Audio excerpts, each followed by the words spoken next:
Lyanna Stark stood upon the high ramparts of the Red Keep, the biting chill of a winter breeze coiling through her long, dark hair. The war was over, but its memory felt fresh in the wind. She gazed out at King's Landing, once a grand tapestry of crimson rooftops and honey-colored stone, now marked by the scars of Robert's rebellion. Smoke still clung to the sky in erratic tendrils, as though refusing to part from the ashes below. She could smell the faint stench of charred wood and the coppery ghosts of blood lingering in alleyways.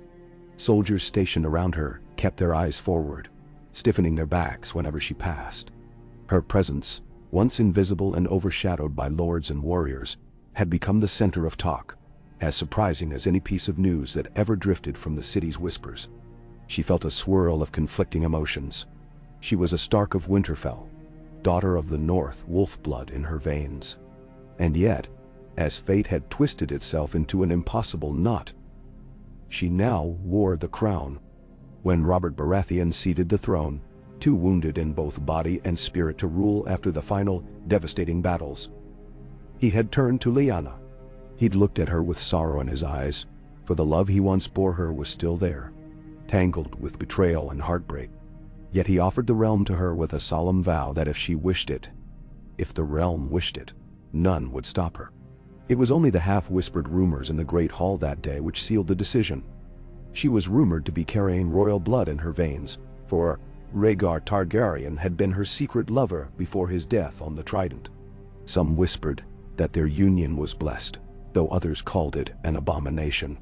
But the realm, weary of the endless bloodshed, latched onto the notion of a Stark queen, a woman of the North, rumored to carry the lineage of dragons in her womb. A new start, they called it, a melding of ice and fire, a chance to unite the warring houses under an unprecedented banner. Lyanna walked the torchlit corridors at night, unable to sleep, letting the flicker of each flame draw out the memories she tried to bury.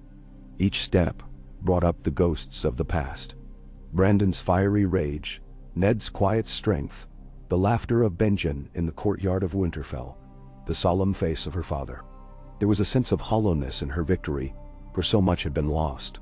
She thought often of Rhaegar, whose silver hair gleamed in the sunlight, the tragic prince who had seen something in her that she never knew was there.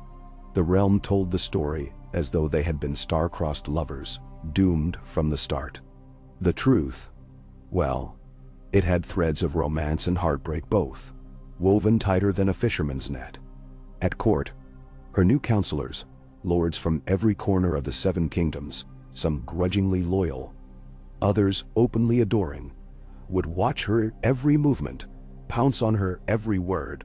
She was of age and unmarried. She had a rumored Targaryen child within her, or so the whispers claimed. The lords from the Reach and the Stormlands pushed their sons forward at every opportunity, speaking in honeyed tongues about the benefits of union. The lords of Dorne lingered at the edges, watchful, for the wounds inflicted upon Elia Martell still stung in their hearts. And the Northmen, her own men, proud in their furs, tried to pledge their fealty to her, but she felt the strain in their eyes. They wished for her to come home, to stand beneath the gray towers of Winterfell, and remember who she truly was. So she hesitated, often. Should she truly take up the seat that once belonged to the Targaryens, whose rule had spanned nearly 3 centuries? Could she even be the queen the realm needed? She often found herself in Maegor's holdfast, near the painted table that had been brought down from Dragonstone years past. She would trace her fingers along the carved shape of Westeros, from Dorne to the Wall. A part of her wanted to ride north, to see Ned again, to kneel by her father's crypt and whisper her regrets. But her duty kept her tethered here, surrounded by courtiers and knights, sycophants, and well-meaning loyalists. One late evening, she stole into the godswood of the Red Keep, the weirwood heart tree transplanted from the north centuries ago. Underneath the pale leaves, she closed her eyes, trying to recall the feeling of home. She yearned for the hush of northern forests, the crunch of snow beneath her boots, the calls of direwolves echoing under moonlight. When she spoke a prayer to the old gods, it came in uncertain gasps, as though she was a child again, eager for comfort, searching for warmth in the icy gloom. She let the tears flow freely, believing no one watched. But then came the faint rustle of leaves, the sound of footsteps she recognized. A hand gently touched her shoulder. Ned Stark stood behind her, dark hair longer than she remembered, eyes carrying the weight of a war's worth of tragedy. He said nothing at first, only studied her face. She felt a pang of guilt for what she had put him through, for the secrets and burdens she had forced upon him in the name of love and loyalty. Yet the warmth in his expression never waned. Finally, he spoke her name. Lyanna. And that one word carried more gentleness than she had felt in months. She turned, unable to muster a voice, and she collapsed into his arms. The weirwood's canopy seemed to enfold them, as if the old gods themselves offered a moment of quiet, an interval in the swirling chaos of the aftermath. She felt Ned's breath against her hair. He smelled of the north, fresh snow, pine needles, and the faint tang of cold steel. Over the next several days, they walked the corridors together. Ned had always been the anchor for the Stark children after Brandon's death. Grounded, patient, steady as the roots of the great oak near Winterfell's courtyard. He asked her about her decisions, about her reasons. She told him what she could, but there were parts of her story too tangled in sorrow to lay bare. Still, he listened, and his presence brought her some peace. The realm was in a precarious state. The Targaryen dynasty, for all its cruelty under the Mad King, had centuries of inherited reverence in many corners of the land. Now that Robert's rebellion had shattered that line, the question remained: would Lyanna's claim be accepted, or would the Seven Kingdoms fracture under new rebellions? Lords who once rallied to Robert might not bend so easily to her. And the heartbreak that lingered in the realm from Rhaegar's memory, from the systematic punishments doled out by the Mad King, from the devastation near the Trident, those pains did not simply vanish. If there was to be peace, it would need to be sown with care, stitch by stitch. She spent hours in the Great Hall, receiving petitioners. Farmers from the Crownlands came with bowed heads, asking for relief from increased taxes set by the final vestiges of Targaryen rule. Proud knights from the Westerlands demanded the crown's attention on bandits roaming the roads outside Lannisport. Merchants from the free cities sought new trade treaties, testing whether the new queen would be pliable to their demands. Lyanna found herself exhausted by the end of each session, her tongue struggling to speak with the eloquence expected of a ruler. She was no practiced courtier, no cunning diplomat, yet she did her best, calling upon her sense of justice and compassion to guide her. She tried to remember her father's lessons. A lord must protect the small folk, or he is no lord at all. And though she felt a flicker of pride that she tried her best, she also knew how raw and naive she was in the eyes of many seasoned lords. Petyr Baelish, now master of coin, wore a thin smile around her. She remembered him from her time in the Vale. How he'd once loved her sister, Catelyn. He was too clever by half, always weaving words that could hide 1,000 meanings. But she needed him for now. Or so her counselors insisted. Varys the spymaster flitted through the corridors like a silent ghost, always appearing where he was least expected. He would bow his shaved head courteously and say, "My queen," in that unctuous voice, always ready with bits of information gleaned from his little birds. Sir Barristan Selmy, that paragon of chivalry, had remained from the old Kingsguard, devoting his sword to the new monarch. She found comfort in his counsel, for he spoke plainly and with the honest devotion of a soldier. In quieter moments, she would dream of the Hall of 1,000 Thrones, half expecting Rhaegar's ghost to appear with silver hair shining. She could still see him there on the dais, plucking at his harp, singing a sad and beautiful ballad. Sometimes she'd wake, tears coating her cheeks, breath hitching with unresolved longing. Because even though it had been her choice to abandon her betrothal to Robert and run with Rhaegar, the heartbreak that came after was enough to rob the sleep from her eyes. It felt like a dream that had ended too soon, with a finality marked by the clash of steel and the hush of a dying man's last breath. Ned tried to counsel her about the child rumored to be Rhaegar's. Some argued that the unborn babe, if indeed she carried it, could bring the last vestiges of Targaryen blood into the new ruling line. Others argued it would inflame the realm, since so many had died to end that lineage. Lyanna knew she needed to decide how to present this matter publicly, but she wavered. She could not entirely forget the scorn and bitterness that might pour from the lords, if they believed a Targaryen heir was rising to the throne. Yet, at the same time, she could not bring herself to deny the child its heritage, if indeed that rumor proved true. For now, she kept it locked in silence, praying each evening that the child within her was healthy, that everything she had endured would not be for naught. Time slid on. Days became weeks. The lords from each corner of the kingdom were summoned to King's Landing to swear their fealty, or at least to discuss terms. The great hall was packed to overflowing on the day the northern lords arrived.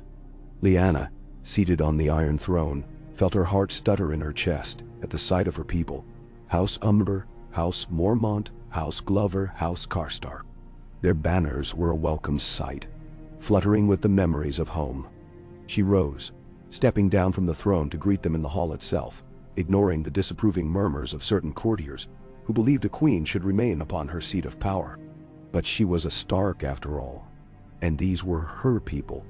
She greeted them with a warmth that felt like finally slipping into the furs of the north after a howling blizzard. Some of them knelt, others smiled quietly, reassured to see her alive. Soon, the lords of the Vale arrived as well, arrayed in their finery. Lyanna spotted Jon Royce with his runic bronze armor. She recalled fondly her time spent in the Vale when Ned was fostered there. She saw the young lord of the Eyrie, sweet Robin Arryn, barely old enough to walk. The tensions among them were tangible. They had lost men in the rebellion, had placed their hopes in Robert Baratheon. And yet here they were, kneeling before a new queen, who was scarcely older than many of their own children. They expressed polite respect, peppering her with carefully veiled questions about the realm's future. She answered as best she could, feeling the weight of responsibility pushing down on her shoulders. The West came next, led by Tywin Lannister himself. The man was a looming presence, cold and calculating. He had arrived unannounced, gliding into the throne room with an entourage of red and gold. A hush fell, even the courtiers holding their breath. Tywin approached, offered a curt but respectful bow, then addressed Lyanna in a voice that resonated with the authority of one who had once been Hand of the King. She met his piercing green eyes and forced herself not to tremble. This was the man rumored to be behind so many cunning moves, the man who had watched while King's Landing was sacked in Robert's name. Still, she kept a queenly composure. She listened patiently as he voiced his support for the new regime, but not without his own conditions. She could sense his ambitions swirling beneath that impassive mask. But for the good of the realm, she swallowed her apprehension and nodded. The North might be her home, but Tywin Lannister commanded a vast army, and the gold of Casterly Rock was vital for the realm's reconstruction. Through all these visits, days stretched to weeks, then to months. King's Landing slowly awakened from the nightmare of war. Artisans came to rebuild the sections of the city destroyed in the fighting. Merchants once more opened their stalls in the bustling markets of Flea Bottom and the Street of Silk. The Red Keep was scrubbed clean of soot, its walls hung with new tapestries bearing the direwolf of House Stark, as well as the sigils of those who had allied themselves to the new queen. A sense of guarded hope slithered through the common folk, who had known enough suffering to last a dozen lifetimes. Yet the crown weighed heavily on Lyanna's brow. Each day she felt her own sense of self slip further away, replaced by the political demands of the court. Council meetings started before dawn and ended late into the night. Lords bickered over matters of coin and farmland, peace treaties and trade routes. Rumors of new threats poured in from the edges of the realm. Greyjoy reavers along the coastlines, Dornish resentment simmering under the surface, petty lords in the riverlands refusing to pay taxes. To hold the realm together, she needed to be more than a queen by title. She needed to earn their respect and quiet the fears of rebellion. Nights became her brief sanctuary. She would retreat to her chambers alone, ignoring the custom that might have placed handmaidens at her beck and call. She preferred solitude, lit only by a single candle. She would touch the place above her heart, recalling how it had pounded the first time Rhaegar had pressed his lips to hers. She would remember the ghostly swirl of his white cloak, the soft notes of his harp. Guilt nibbled at her thoughts as well. Guilt for Robert, who had once adored her so purely. But that love was a tattered memory now, a missed opportunity for peace that had spiraled into all-out war. Sometimes, On especially cold nights, she found herself wishing she could run, pack a small bag of clothing, slip out with a hood over her head, vanish into the countryside. Let the realm solve its own problems, let the lords squabble over the throne as they had for centuries. But that was not her choice anymore. Too many people, small folk and noble alike, relied on the stability she might bring. The small council demanded a coronation feast, a grand affair to prove to the realm that this was no mere caretaker monarchy. They wanted a proper queen, crowned by the High Septon, with banners flying from every turret and thousands of witnesses crowding the capital. Lyanna swallowed her reluctance and agreed. For 3 days, the city feasted. Ale poured in the taverns, knights displayed their feats at the tourneys, minstrels played ballads of ice and fire, praising the new dawn. Guests traveled from Dorne, the Reach, the Vale, the Iron Islands, and all the corners of the realm, wearing their house colors proudly. On the day of the coronation itself, the High Septon placed the crown upon Lyanna's head. A crown hastily forged for a new house, slender circlet of gold wrought with dire wolf heads and subtle dragon wings. When it settled into her dark hair, the hall erupted in cheers. But it felt more like thunder, pounding in her ears until she was dizzy. Through the swirling haze of voices, she managed to lock eyes with Ned, standing quietly to one side in his dark gray cloak. He gave the smallest nod of reassurance. Her tears threatened to spill, but she held them back, setting her jaw as a queen should. In the days that followed, suitors lined up at court with lavish gifts, each of them from houses that sought the advantage of marrying their bloodline to the crown. Some were charming young lords with bright eyes and confident smiles. Others were older men, cunning and hungry for power. All of them made Lyanna feel like a hawk in a falconer's glove, weighed down by the constraints of duty.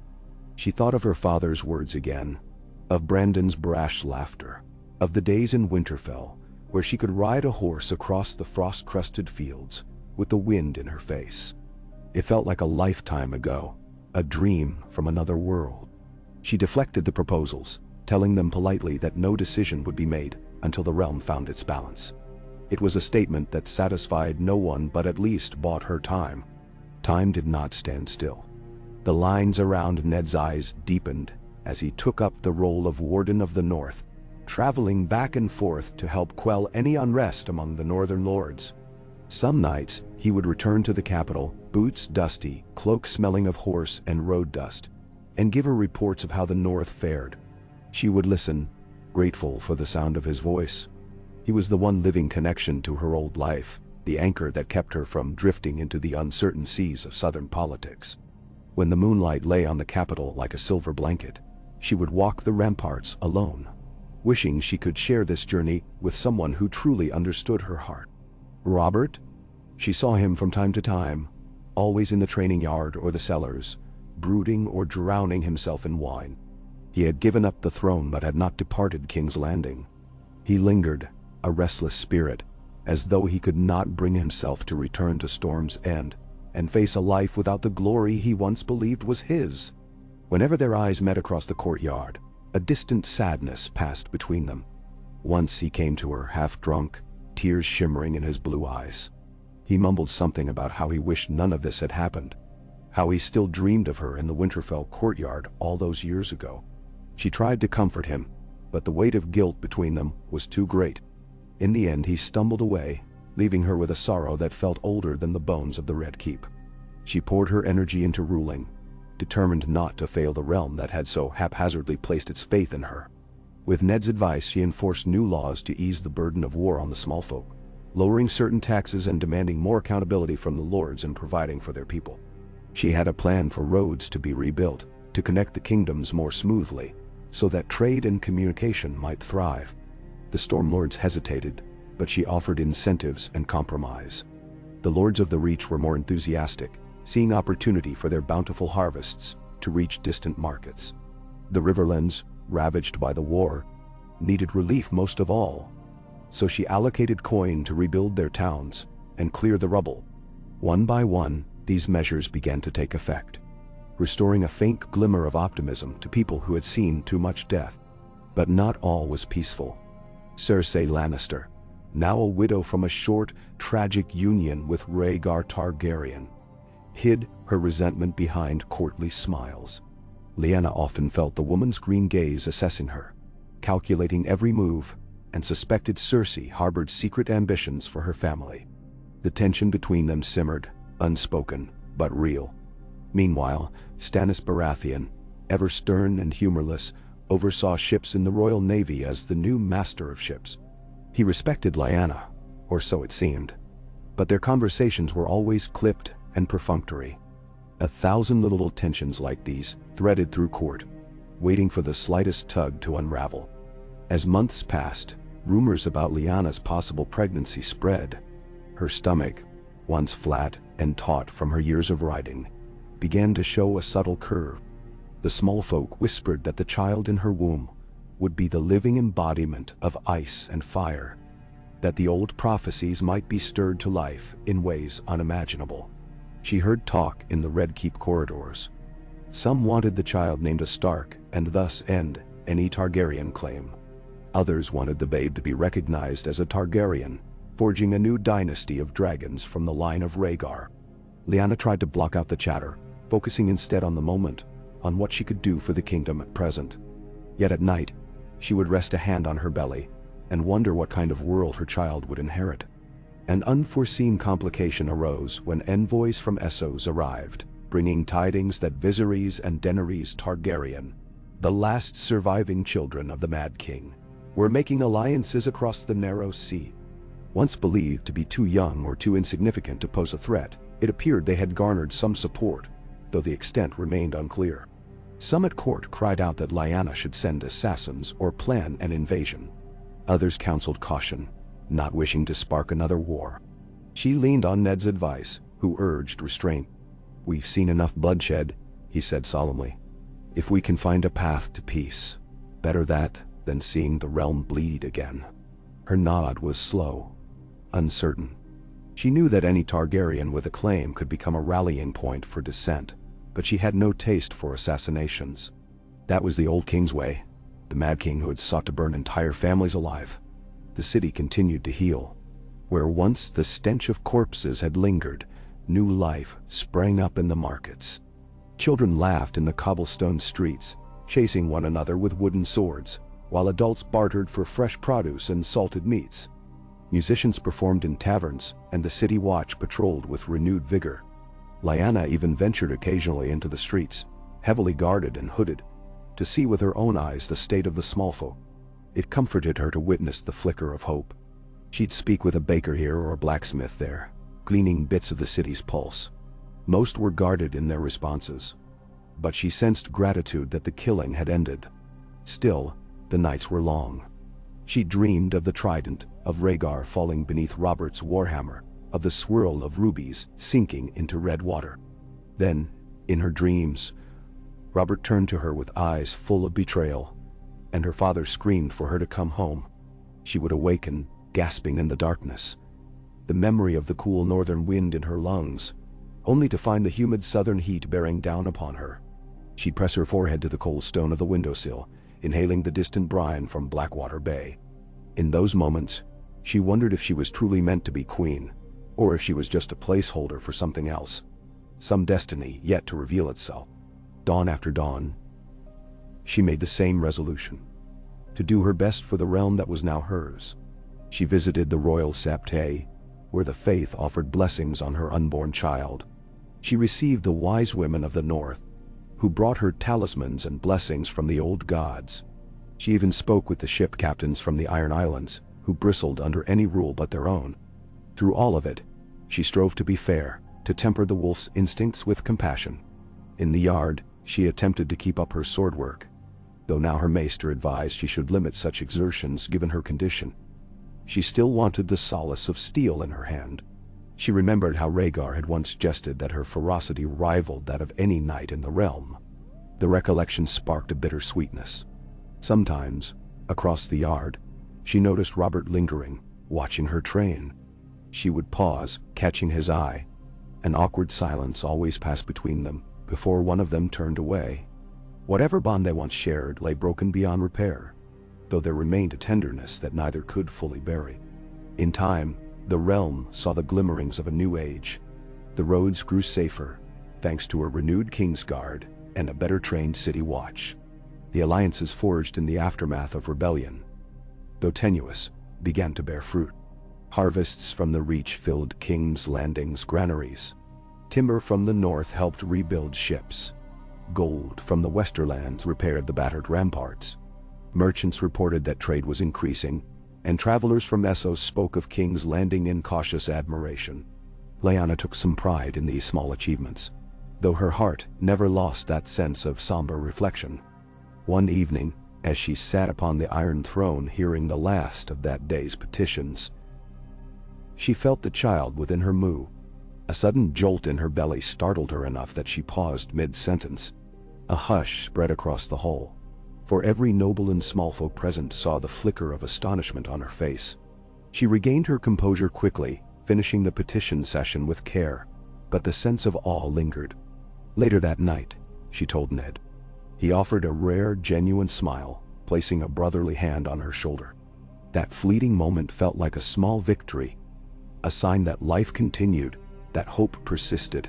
Yet, as her pregnancy advanced, so did the court intrigues. Whispers circulated.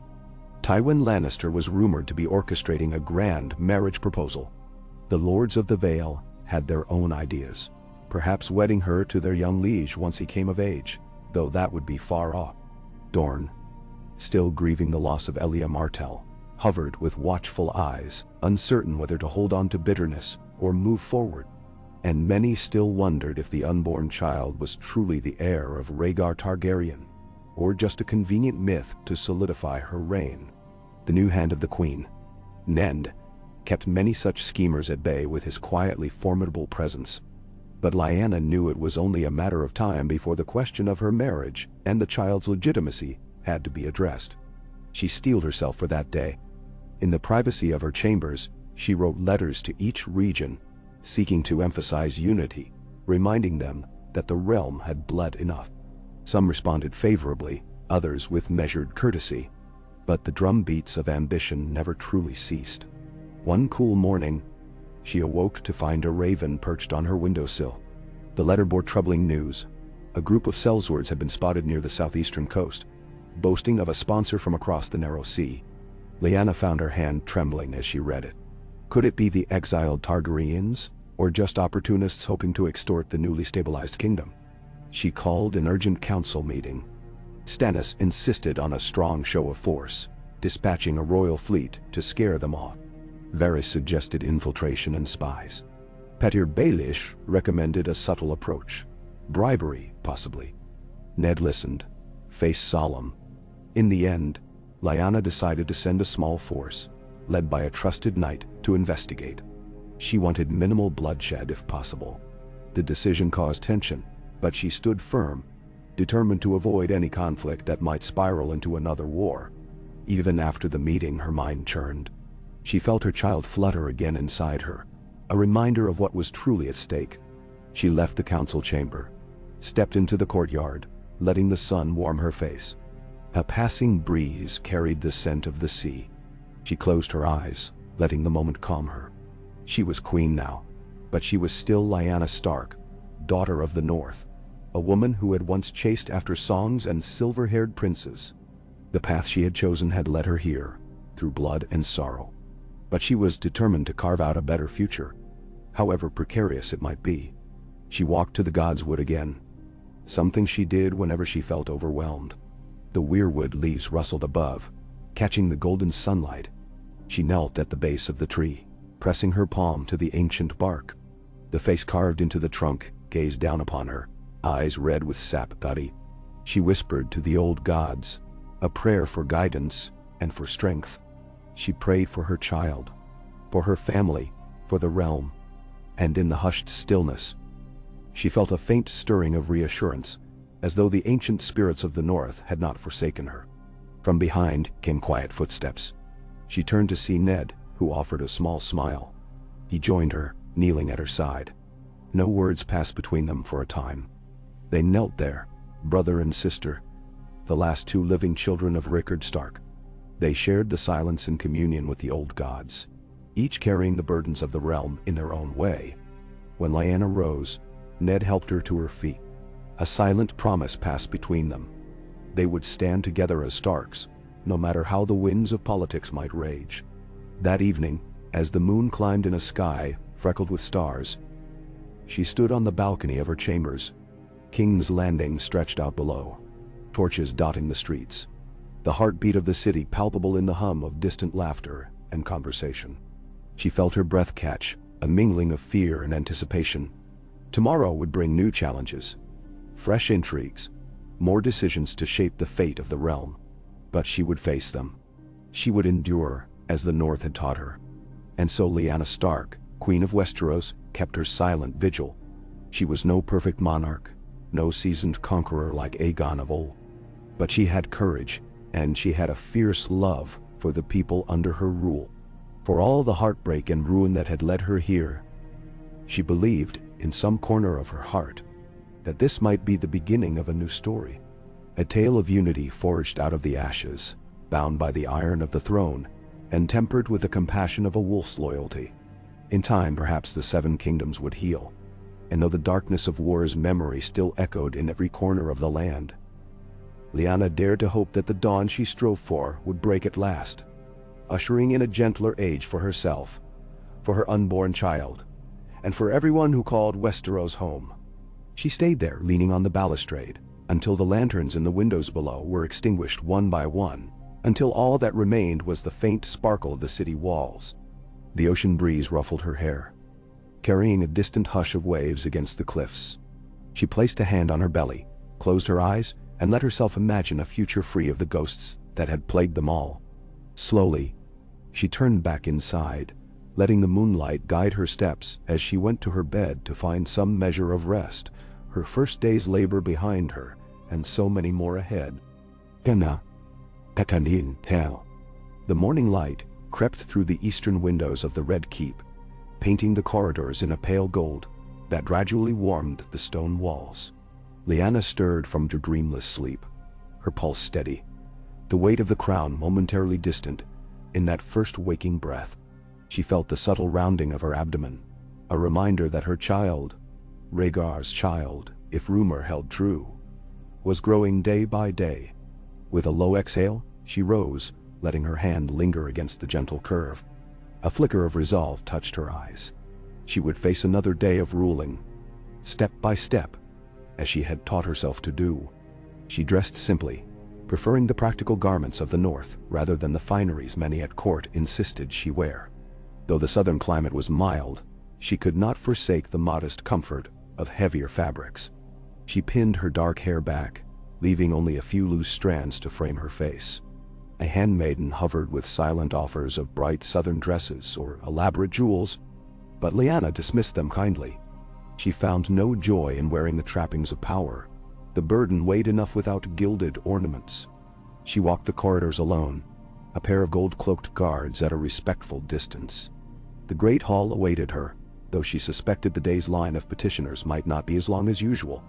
Whispers said many lords had finally returned to their own lands to see to their duties, now that the realm was relatively calmer. But she knew this lull would not last. There were always new troubles stirring, somewhere in the realm, somewhere across the sea. As she neared the heart of the keep, she paused by an alcove that overlooked the city. She could see a swirl of life below, peddlers pushing wooden carts, children weaving through donkey-drawn wagons, a dozen or more gulls wheeling overhead, hoping to snatch scraps from the fishmonger's stall. A tangible sense of normalcy glowed in those morning streets. She imagined how easily she might slip out among them with a hood drawn close, letting the hustle of King's Landing swallow her up, forgetting for just a while the weight of a kingdom. But the Iron Throne beckoned. Stepping into the great hall, she was greeted by the muted bustle of her courtiers. Pettier Baelish was already present, conferring with the steward about some matter of coin. Varys stood near a pillar, his hands folded serenely over his robes, his expression unreadable. Barristan Selmy, ever the faithful knight, stood at attention beside the throne. Lyanna inclined her head to them, taking her seat. She felt the cold metal press against her spine. The points and edges that had pricked so many rulers before her, a subtle reminder that rulership itself was a precarious seat. Her steward announced the first petitioner. a farmer from the Riverlands who had journeyed days to plead for relief from bandits roaming near his village. His voice shook as he described burnt crops, stolen livestock, and frightened families. Lyanna leaned forward, listening carefully. She asked direct questions, wanting to understand whether the local lord had failed in his duty, or whether these brigands were something more. The man's hands trembled as he recounted how a group of armed men, sporting no house colors, had roamed from farm to farm, with violence in their wake. He begged the queen to send help. She turned her gaze toward Barristan, who met her eyes calmly. "Send a small company," she said softly. "No more than necessary, but enough to drive these bandits out. Let them report directly to the crown on what they find. If any lord is found negligent in protecting his people, we will see that justice is served." Barristan bowed, acknowledging the order. Lyanna then regarded the farmer with a gentle nod. "You have my word that we will address this. Until then, the crown shall send provisions to your village to help you rebuild." The man blinked back tears of relief. After a low bow, he left. The morning petitions trickled on, though with fewer than usual. A merchant from Pentos with a dispute over import fees. A knight from the Westerlands hoping to secure a tournament in honor of the new queen. A handful of minor lords squabbling over the ownership of a small patch of disputed farmland. Lyanna listened to each in turn, offering reasoned judgments and promising to dispatch her men to investigate when necessary. Though the burdens were many, a part of her found solace in the tangible good she could do with each signed decree, each calm sentence of final judgment. When at last the final petitioner bowed himself away, she let out a measured breath. Rising from the throne, she turned to her counselors. "Let us speak in private," she said, voice quiet but resolute. They followed her through the side doors, up a winding stair, and into a council chamber that overlooked Blackwater Bay. The table there was strewn with maps of the 7 kingdoms, small carved markers indicating stationed forces, trade routes, and areas still showing unrest.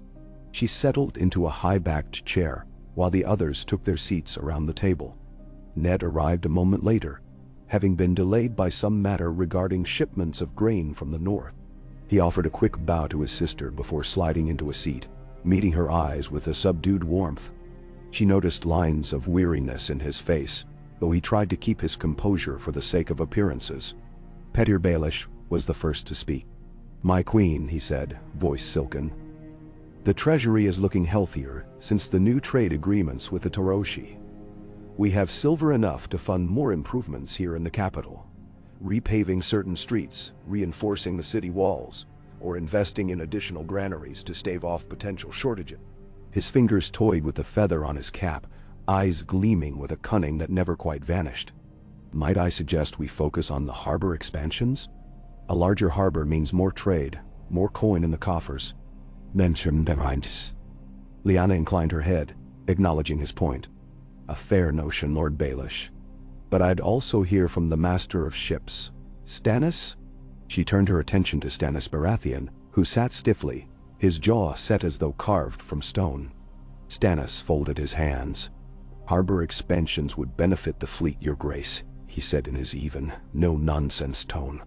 "But we should also ensure the forts along the coast are well maintained.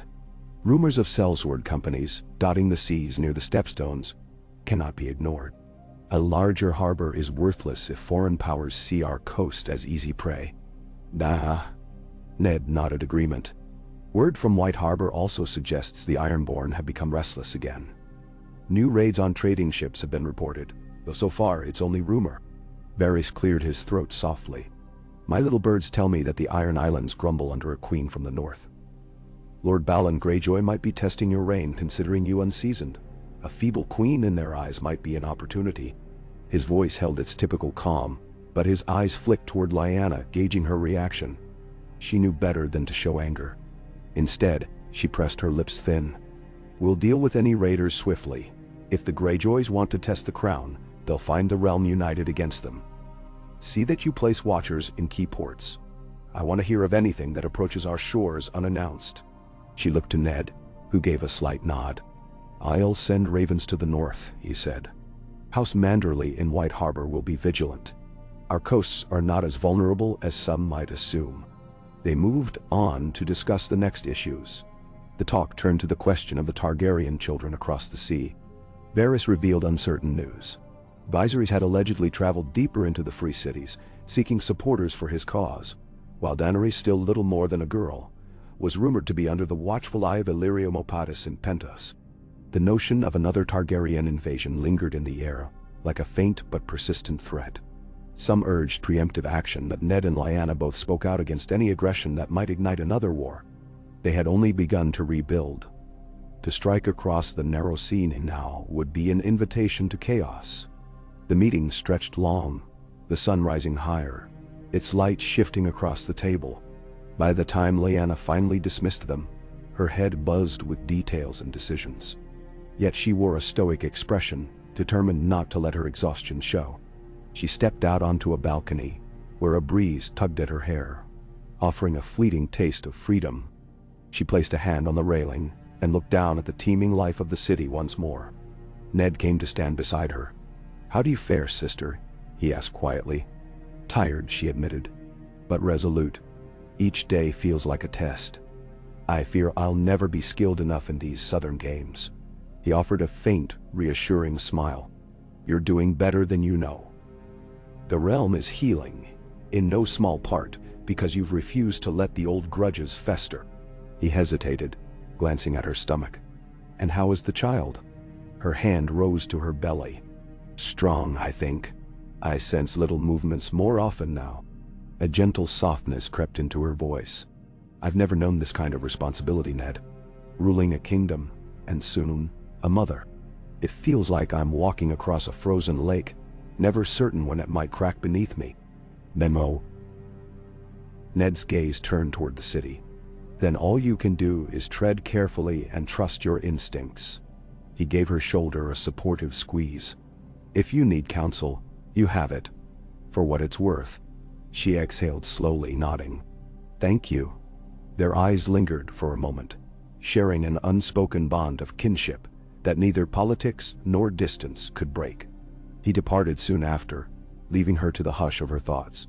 That afternoon, Lyanna decided to spend time visiting the royal septite. Many in the realm followed the Seven, and though she was raised in the old gods, she understood the importance of showing respect to the faith. A pair of guards accompanied her through the winding walkways, lined with statues of kings past. When she entered the sept, she found it dappled by colored light from stained glass windows, each pane depicting a scene from the faith's lore. The marble floors were polished to a mirror-like gleam, and the air smelled faintly of incense. She knelt before the altar, bowing her head. Though she did not speak a word, she offered a silent prayer, for her child's safe arrival, for the realm's peace, for her own strength. The High Septon, draped in fine robes, approached her quietly. His expression was kind, but tinged with cautious deference. He placed a gentle hand upon her hair, murmuring a blessing in the name of the mother, that she might protect and guide the unborn. Lyanna felt a warmth welling in her chest, though she could not name its source. Perhaps hope, or maybe the stir of guilt for having turned away from the gods of her home.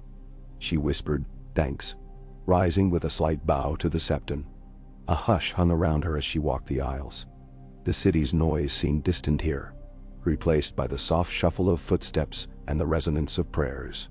She saw Robert at the far end of the sept, kneeling before a statue of the warrior. His broad shoulders were bent, as though weighed down by regrets. She hesitated, then approached him quietly. He turned when he sensed her nearness, his eyes rimmed red from either drink or grief or both. "Lyanna," he said, voice hushed within the sacred space. She knelt beside him, not out of worship, but out of a desire to meet him at eye level. Candlelight flickered across his face, revealing the lines of sorrow that seemed etched deeper every time she saw him. His once vibrant gaze looked weary, as though the ghosts of the past hovered just behind him. "You're still here," she said softly, neither reproachful nor pitying, simply stating fact. He let out a breath that quivered. I find no peace at Storm's End. I find no peace anywhere, truth be told." His gaze flicked to the statue of the warrior, then back to her. "I come here sometimes, hoping to find a reason for why everything turned out as it did. She placed a tentative hand on his. He didn't pull away, but his fingers remained stiff. "I'm sorry, Robert," she said.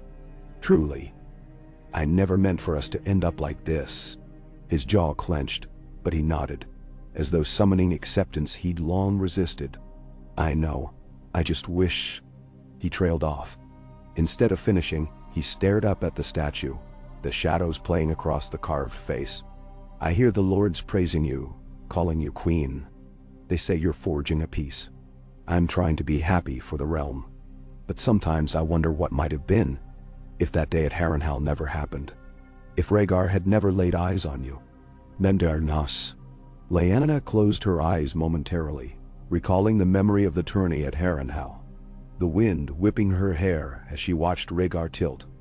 The hush in the crowd when he offered her the crown of winter roses. "That was the moment that changed everything," she whispered. "I can't turn back time." He pressed a hand over his eyes. "No, neither of us can." For a moment, they just knelt in silence. Then he exhaled, voice rasping. "You carry his child." She hesitated. "That's what the Maester believes. Robert, I can't lie about it. But it doesn't mean I dishonor the memory of what we once had. I only ask you not to let hate rule your heart." His eyes brimmed with unshed tears, but he managed a nod. "I'll try," he said at last. "The war took too much out of me. My hate is tired." She squeezed his hand gently and rose. He watched her go, saying nothing more, and she left him to whatever solace he might find in the sept. As she stepped outside, the sun had dipped lower, painting the sky in russet and gold. She sighed, her heart heavy with the knowledge that there were wounds she could never fully mend. Perhaps time would dull them, but the scars would remain. The courtyard was quieter now, the men-at-arms changing shifts. She noticed Cersei Lannister gliding across the yard, her hair gleaming like spun gold, her green eyes flicking up to meet Lyanna's for a fraction of a heartbeat. Cersei's face remained impassive, but the tension in her posture spoke volumes. Lyanna felt the faint chill of the other woman's resentment. Once promised to Rhaegar by arrangement, Cersei had tasted the sting of disappointment when that betrothal unraveled. Lyanna offered a polite inclination of her head. Cersei returned a tight smile, a mask hiding a labyrinth of ambition and bitterness, then vanished into the keep. Night fell, and Lyanna took a moment to slip away from the grand chambers. She wanted the cool hush of the Godswood again. The guards followed her, but she signaled them to remain outside the entrance. She walked beneath the weirwood branches, the pale bark glowing in moonlight. Shadows dappled the red leaves. She found a small bench near the heart tree and lowered herself onto it. The old gods might not be as present in King's Landing as they were in Winterfell, but here at least, she felt a sliver of the North's presence.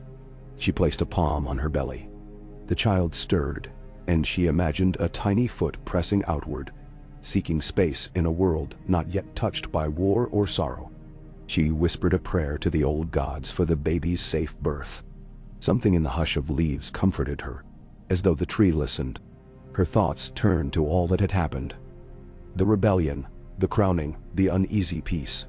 She realized how deeply she longed for a future where children could grow up without the shadow of political strife. She had seen enough bodies strewn on battlefields. Let this next generation breathe freely. Her quiet was broken by the rustle of the Godswood entrance. She turned, expecting to see a guard, or perhaps Ned. Instead, it was Eleanor Mormont, one of her northern attendants, who had come south to help Lyanna manage her daily tasks. The woman knelt, face half illuminated by moonlight. "Forgive me, Your Grace. I saw you come this way and wanted to bring you news." Lyanna gave a slight nod. "Rise, Eleanor. Speak." Eleanor stood, her furs shifting around her sturdy form. "A raven arrived from Winterfell," she said, voice hushed in respect. "Your brother Benjen writes that House Bolton has quietly refused certain royal edicts regarding the reorganization of farmland in the Dreadfort surroundings. It seems they're resisting more direct oversight from the crown." Lyanna's lips pressed into a thin line. The Boltons were a proud and often dangerous house. though they had knelt to House Stark for centuries. She had hoped the unifying spirit of her reign might quell any rebellious notions, but it seemed old habits lingered. "Thank you. I'll see to it first thing in the morning. For now, let's keep this between us and Ned." Eleanor nodded. "Of course, Your Grace." After the woman left, Lyanna remained a while longer, gazing up at the canopy of leaves. The matter of the Boltons was a reminder that loyalty could fray even in the north, which she had always counted on for unwavering support. She resolved to address it swiftly, through negotiation if possible, but with force, if that became necessary. Todd moved again beside her, as if sensing her tension. She exhaled, rose from the bench, and made her way back toward the keep, heart brimming with a quiet determination. She might be forced to take a firmer stance than she'd yet taken to show she would not be an easy queen to undermine. The following days were consumed by this delicate northern matter. She sent letters to House Bolton, couched in polite but firm language, reminding them of their fealty and the necessity of unity under the crown. She wrote to Benjen and to Ned, requesting counsel on the best approach to de-escalate tensions. All the while, she oversaw the continuing affairs of King's Landing. More shipments arrived from the Reach, the ports buzzed with commerce, and lords came and went in pursuit of trade and alliances. One afternoon, a large retinue from Dorne arrived, their banners depicting the sun and spear of House Martell. Their bright silks brought a flash of color to the Red Keep's courtyard. Prince Doran himself had not come, but he sent his brother, Prince Oberyn, as an envoy. Oberyn Martell swept in with a languid grace, a faint smile playing on his lips, even as his eyes glinted with curiosity. Lyanna received him in the throne room, mindful of the history between the Martells and the crown. After the murder of Elia Martell and her children, Dornish hearts still smoldered with resentment. Oberyn bowed with a flourish. "Your Grace," he said, voice smooth as satin. "My brother sends his regards and wishes to open fresh talks regarding the status of Dorne under your rule." She studied him, noting the coiled energy in his posture, the way his gaze flicked over her face as though searching for something. "Prince Oberyn, you are welcome here. I trust your journey was safe. A bit long, but safe enough. The roads have improved since the end of the war." He glanced around. "So this is the seat of power then. The legendary Iron Throne behind you, forged from 1,000 surrendered swords." She inclined her head, adopting a more formal tone. "It is. I hope to see a time when no new swords need be added." "Then?" Oberyn's faint smile hinted at deeper thoughts. "And we Dornish hope for a time when justice is served for past wrongs." Lyanna caught the pointed edge of his words. She raised her chin. "I cannot erase the tragedies that occurred under the previous reign, but I offer Dorne the respect it deserves. Tell me what you wish, Prince Oberyn, and I will hear it." He bowed again.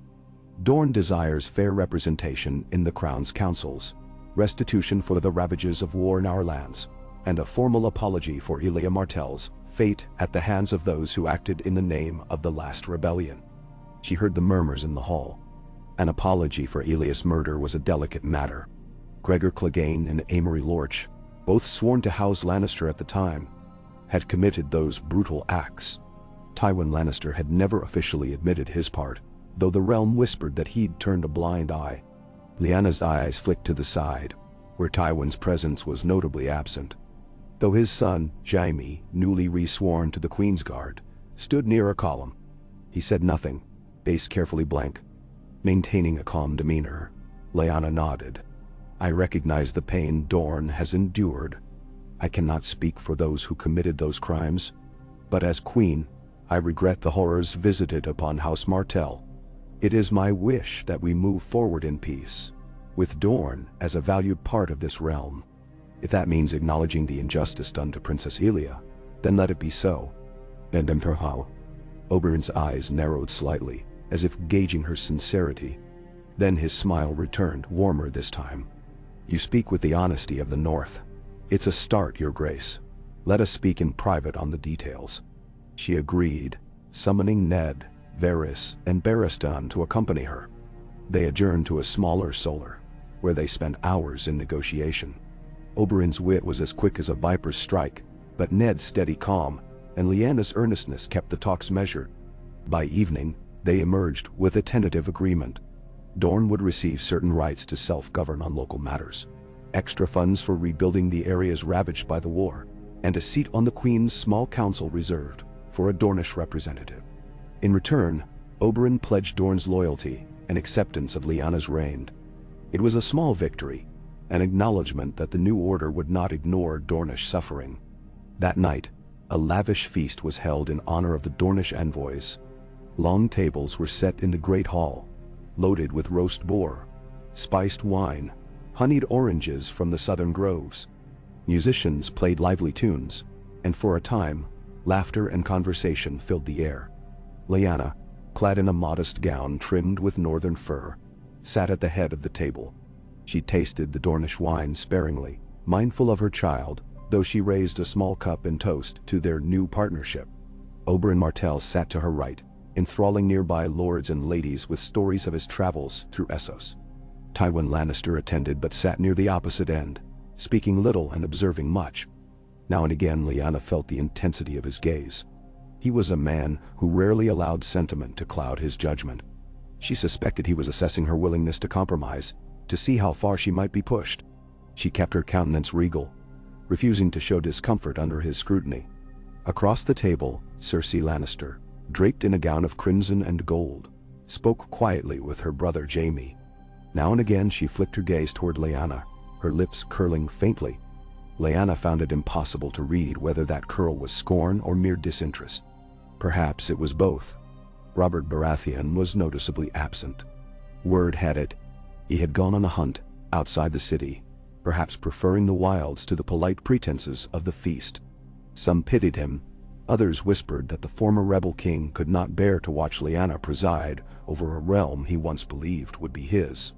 At the height of the feast, the music struck a louder chord, and some guests took to dancing in the cleared space at the center of the hall. Lyanna watched from her seat, a slight smile tugging at her lips at the swirl of color and movement. She remembered a time when she would have joined such a dance without hesitation, laughing as she spun in circles. Now she felt the weight of the crown, the growth of her child, and the swirl of political tension under every footstep on the polished floor. She remained seated, content to watch. As the night deepened, Oberyn leaned over to speak in her ear. "A pleasant celebration, Your Grace, though I suspect such festivities are not your preference.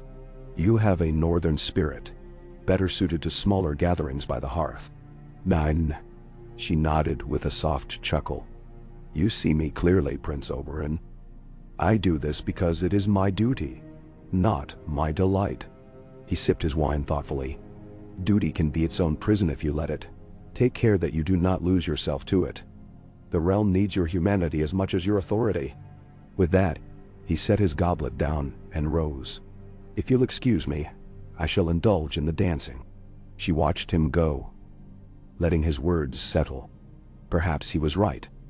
Over these months, she had felt herself tightening, becoming as rigid as castle ramparts. She yearned for the simplicity of a moonlit ride, or the hush of the godswood beneath northern skies. But the times demanded her vigilance. When the feast finally wound down, Lyanna excused herself, escorted by Barristan Selmy and a few guards. Servants began clearing the tables, while guests trickled out, some swaying with too much wine, others deep in conversation about alliances or gossip. The corridors leading to her chambers were lit by torches that cast dancing shadows on the walls. She felt a wave of fatigue, her limbs heavy. She managed a polite word of thanks to her guards before retiring. In the privacy of her chamber, she slipped off her gown, changing into a more comfortable robe. She sank onto a cushioned chair near the window, closing her eyes. The baby stirred. She rested a hand gently on her belly, feeling a flutter against her palm. A warmth, fierce and surprising, welled in her. Despite all the trials, all the secrets and regrets, there was this life within her. It was a hope she clung to, a promise that the world might still hold some gentle things. She whispered into the stillness, "I will protect you, little one.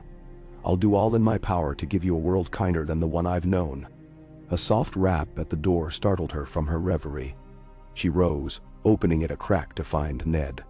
His expression bore quiet apology. "I'm sorry, Lyanna, but I thought you should see this." He handed her a scroll sealed with wax. The sigil of the three-headed dragon pressed upon it in red. She blinked, taking the scroll with a sense of foreboding. "From across the sea." He said. "Varys found it among his messages. It seems Viserys Targaryen wishes to parley." "Then I want him see." Lyanna's heart skipped. "Parley?" She glanced at the sigil, unsettled by the memory of dragon banners waving in times past. "He has no armies to mount an invasion, or so we believe. What can he offer?" Ned shrugged, eyes grim. "He claims he wants to discuss a peaceful solution to what he views as the wrongful usurpation of his father's throne. He implies he might have supporters in Essos who are prepared to back his claim." Her grip on the parchment tightened. She felt the swirl of old ghosts, the legacy of Rhaegar, the bitterness of the Mad King's final days. "This could be a trap," she murmured. "Or an attempt to gauge your strength," Ned said softly. "If you ignore him, it might embolden any would-be supporters. If you respond, you risk legitimizing his claim." She touched her temple, feeling a dull ache forming. "We'll discuss this in council tomorrow. For now, Thank you, Ned." He bowed his head. "Get some rest. You carry a heavier burden than most rulers could imagine." His gaze flicked to her belly. Then he took his leave. Footsteps echoing down the corridor. She closed the door and turned the sealed scroll over in her hands. The Targaryen sigil stood out like a brand, conjuring memories of Rhaegar's harp and the lilting songs he used to sing. He had believed in a prophecy, a destiny tied to the union of ice and fire. Now his brother, Viserys, breathed defiance from across the narrow sea. Lyanna wondered if this cycle of blood and prophecy would ever truly end. She placed the scroll on the table and tried to steady her thoughts. The candlelight flickered, throwing shadows that reminded her of dancing flames. She sank onto the bed, exhaustion pressing her into the mattress. Closing her eyes, she listened to the hush of night outside, letting the tension slowly drain from her limbs. If she did not find sleep soon, dawn would come too quickly, bringing another day of decisions that might spell the difference between peace and war. In dreams, she found herself in Winterfell again, the courtyard covered in fresh snow. She was a girl, free as the wind, spinning in circles with a wooden sword in hand.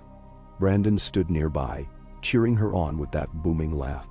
Ned was younger too, his face unlined by grief, offering her pointers in his calm way. And there, atop the walls, her father looked down with gentle pride. She laughed, her voice echoing across the yard, unburdened by a throne or a crown or the memory of war. Yet, the dream shifted. A sudden wave of heat washed over the snow, melting it into slush. Rhaegar peered at the far side of the yard, silver hair shining, harp in hand. The notes he plucked were haunting. She wanted to run to him, but her feet sank into the melting ground. Brandon's laugh faded, Ned vanished, and when she looked up at the walls, her father's place was empty. Then the courtyard blurred, the towers growing tall like twisting flames. She felt the Iron Throne's cold presence behind her, swords scraping her back, and the child in her belly kicked. She jolted awake, covered in sweat, heart pounding. Moonlight shone through the window, telling her it was still deep night. She took a few steadying breaths, pressing a hand to her chest to calm her racing heart. War, blood, ghosts, these dreams weighed heavily on her soul. She turned her gaze to the sealed scroll on the table, feeling the Targaryen sigil's silent accusation. She wondered if, somewhere in Essos, Viserys and Daenerys dreamed of her, the Stark queen who occupied what they believed was their birthright. Pushing back the covers, she rose and moved to the window. The city lay quiet below. The stars mirrored faintly in the waters of Blackwater Bay. High above, the sky stretched in endless darkness, the moon a solitary witness to her private fears. She closed her eyes, letting the breeze sweep across her face. Tomorrow, she would confer with her council, weigh her options. But in this singular moment, she wished for nothing more than to be Lyanna Stark again, a young woman with no greater worry than galloping her horse across a frosted field. Yet reality was unyielding. She was queen, and there was no turning from the demands of that station. She would have to respond to Viserys' message, and do so decisively. A parley could be a ruse, but ignoring him might sow the seeds for a future rebellion. She rubbed the ache forming in her temples. If only Rhaegar were alive, perhaps all of this could have been avoided. But regrets served no one. She returned to bed, forcing her eyes shut, letting the faint lullaby of distant waves guide her back toward a restless sleep. Dawn arrived sooner than she would have liked. She woke to the sound of footsteps in the corridor outside, servants beginning their day's tasks. Birds chirped beyond the window, oblivious to the complexities of crowns and claims. Lyanna rose, her body stiff, her mind already churning with the knowledge of what lay ahead. She dressed in muted tones, refusing the offers of extravagant southern styles once again. The small council convened early. She placed the Targaryen-sealed scroll on the table, the red dragon wax broken to reveal the text within. She had read it in the gray light of dawn, the words echoing in her mind. Viserys' request for a meeting, to discuss the rightful place of House Targaryen, was written in an almost formal style, though it dripped with implied threats. Around the table, her council regarded it with varying degrees of suspicion. "That boy is no more than a beggar king," Stannis said bluntly, crossing his arms. "He has no power. Why grant him audience?" Varys steepled his fingers. "Desperate men can become dangerous men, Lord Stannis.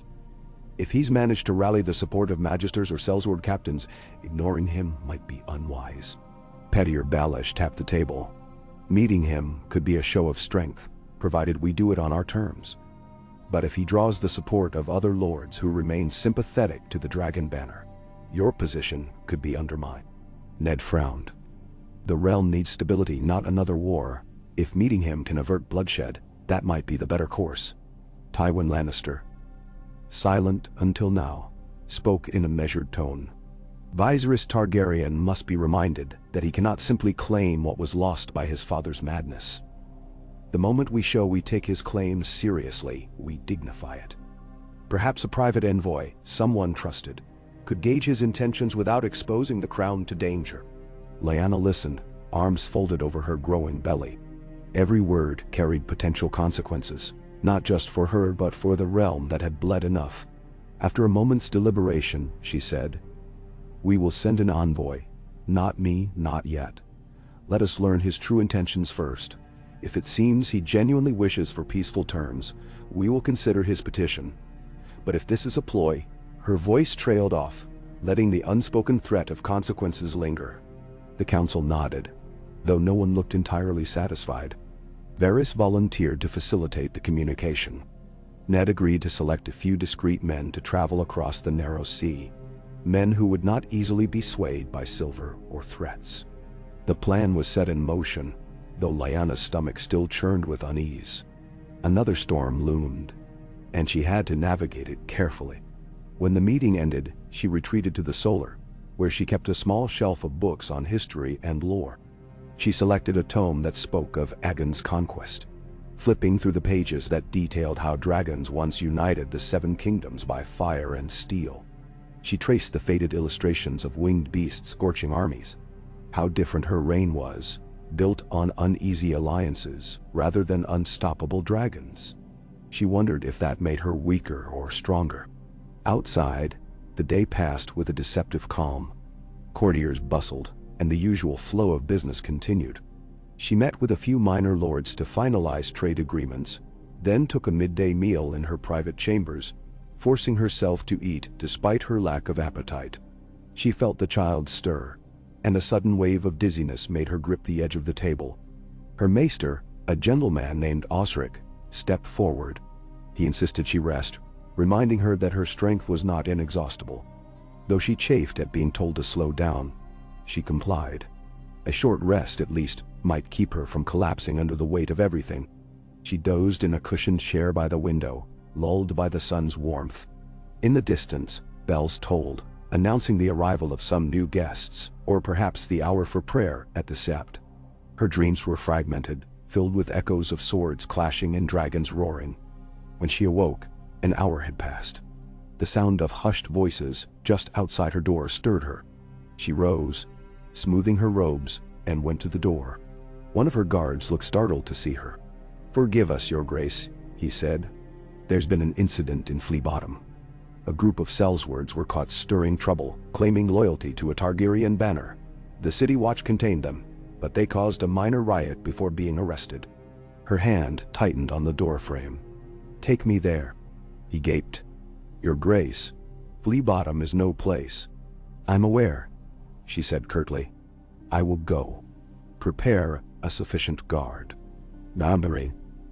Within minutes, she was mounted on a mare, accompanied by a dozen gold cloaks and Barristan Selmy at her side. They rode through winding streets, the stench and clamor intensifying as they neared Flea Bottom, King's Landing's poorest district. People scattered or clustered, craning necks to see their young queen traveling into the heart of their city. The roads were cramped, sloping downward, where runoff from butcher shops and tanneries formed foul-smelling puddles. Yet she pressed on, determined to see firsthand the trouble that had arisen. They arrived at a crossroads where a small crowd had gathered. City watchmen held a half-dozen ragged men in chains, their faces bruised from resistance.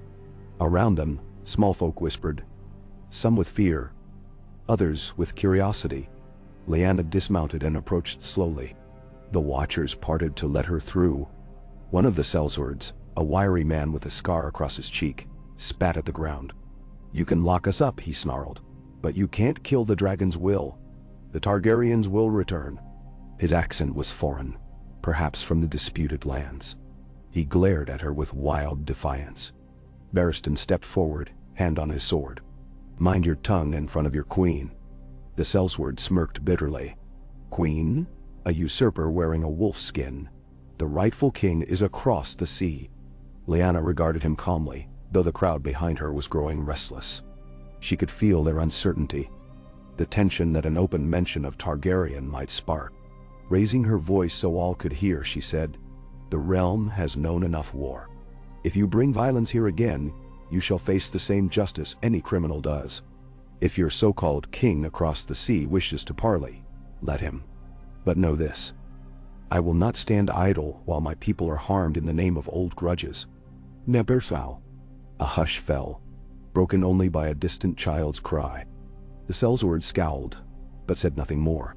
At a signal from Lyanna, the city watch hauled them away to the dungeons. She turned to the gathered small folk, meeting their curious gazes. Many flinched when her eyes settled on them, as though expecting harsh words. Instead, she said, "Return to your homes. There is no cause for fear.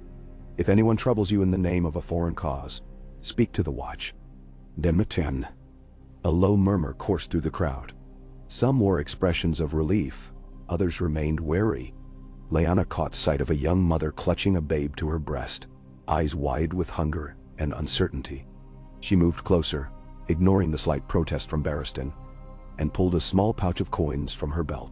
She pressed it into the mother's hands, meeting her gaze. "Buy food," Lyanna said softly. "Stay safe." The woman nodded in awe, tears brimming in her eyes. Lyanna remounted, leading her retinue back toward the cleaner streets. Though the incident was contained, the threat echoed in her thoughts. Sellswords in Flea Bottom, brazenly declaring loyalty to a Targaryen. How far might such sentiments spread if Viserys managed to drum up true support? She thought of the child in her belly, the uncertain future that awaited them both. Duty demanded she hold the realm together, by kindness where possible, by force where necessary. When they returned to the Red Keep, twilight had fallen, and torches were lit along the walls. Servants scurried about with dinner preparations, but Lyanna had little appetite. She walked with Barristan Selmy along a quiet colonnade, the columns rising like silent sentinels on either side. He was a man of few words, but his loyalty was as certain as steel. She valued his perspective. "Sir Barristan," she said, pausing beneath a flickering torch. "You served under King Aerys and under Prince Rhaegar. Tell me truly, do you believe Viserys has any real chance of rallying enough support to threaten the throne?" Barristan hesitated, gaze sliding to the darkening sky. Viserys was but a child when he fled. He never knew the horrors his father inflicted. I do not think he has the wisdom or the gravitas Rhaegar possessed. Yet if he makes promises of restoring Targaryen glory, if he offers coin and power to sellswords, he might gain a foothold. And some in the realm may remember the Targaryens with fondness, especially those who lost little during the Mad King's tyranny." Lyanna nodded, face solemn. "I want to avoid bloodshed, Sir Barristan, but I will not let them plunge the realm into war again.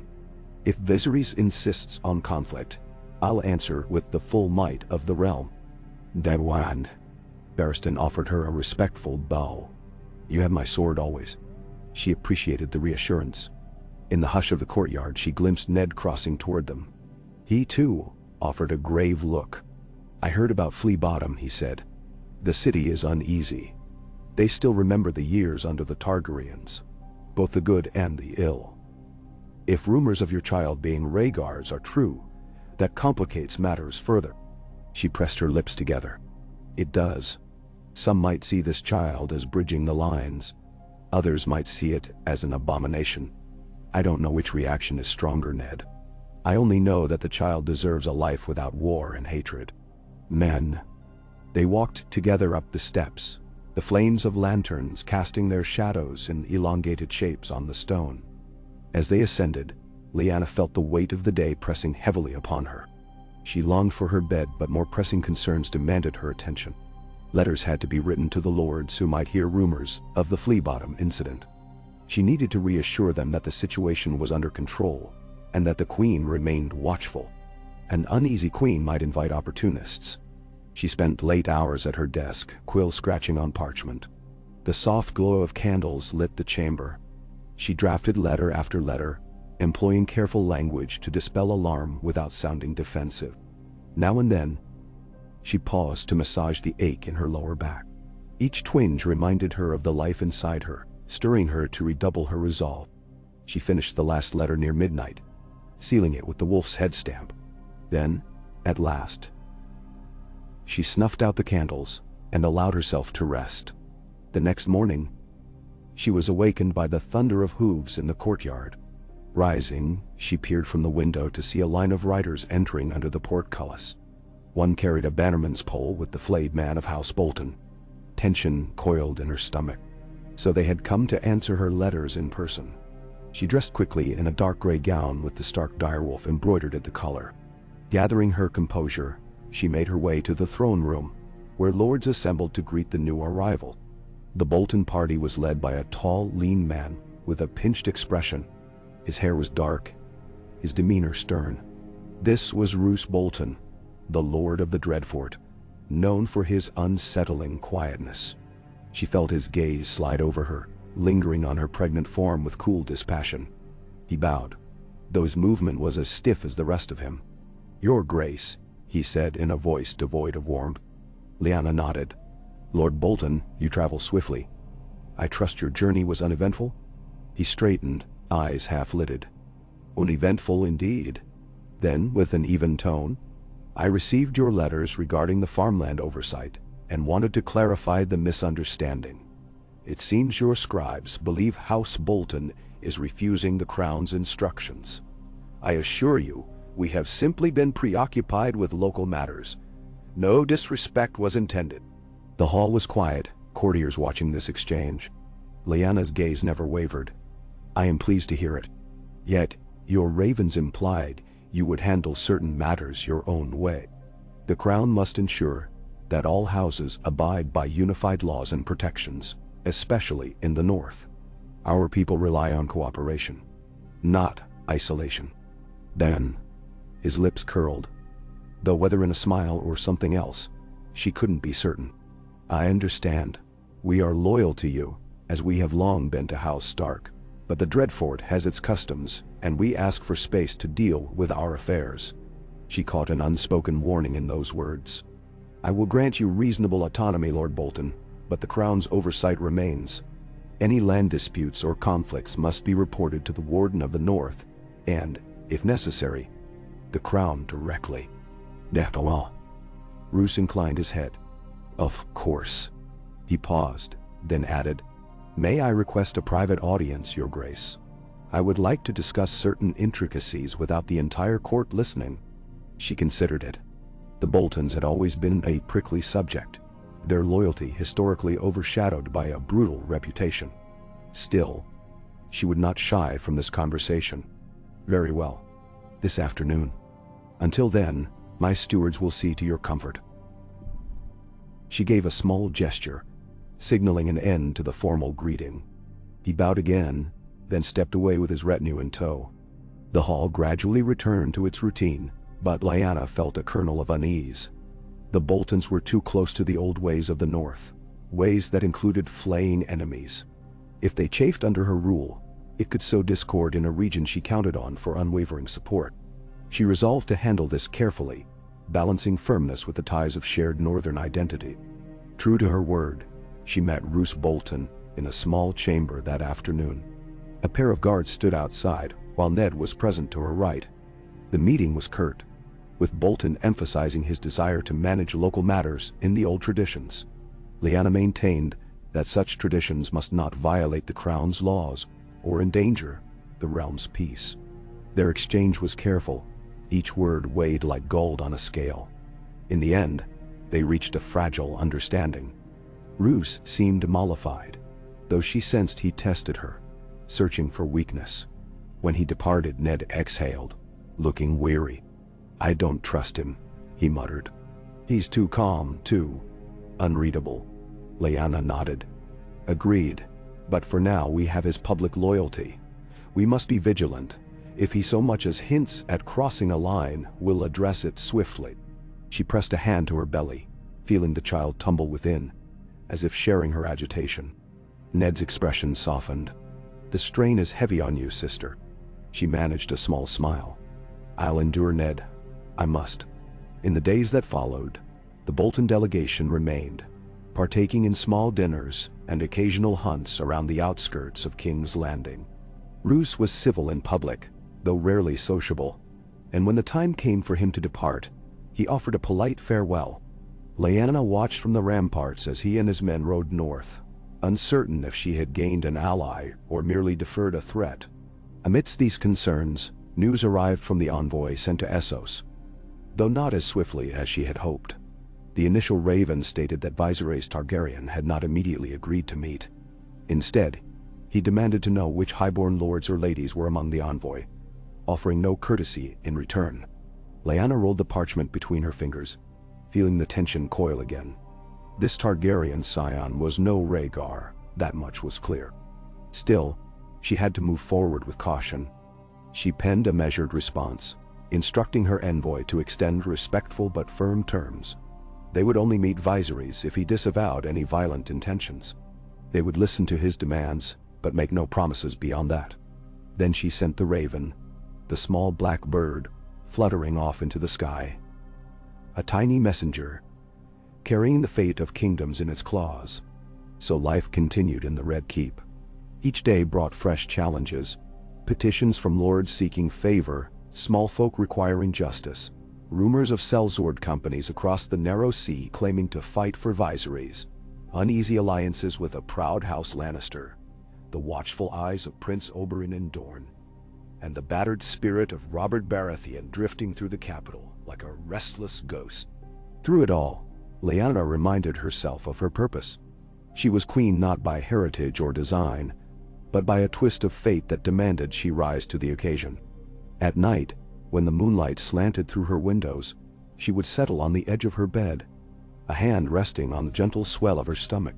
Sometimes she murmured stories of Winterfell to the child within, describing the towering walls of gray stone, the hot springs that warmed the castle floors, the ancient crypts where Starks lay in rest.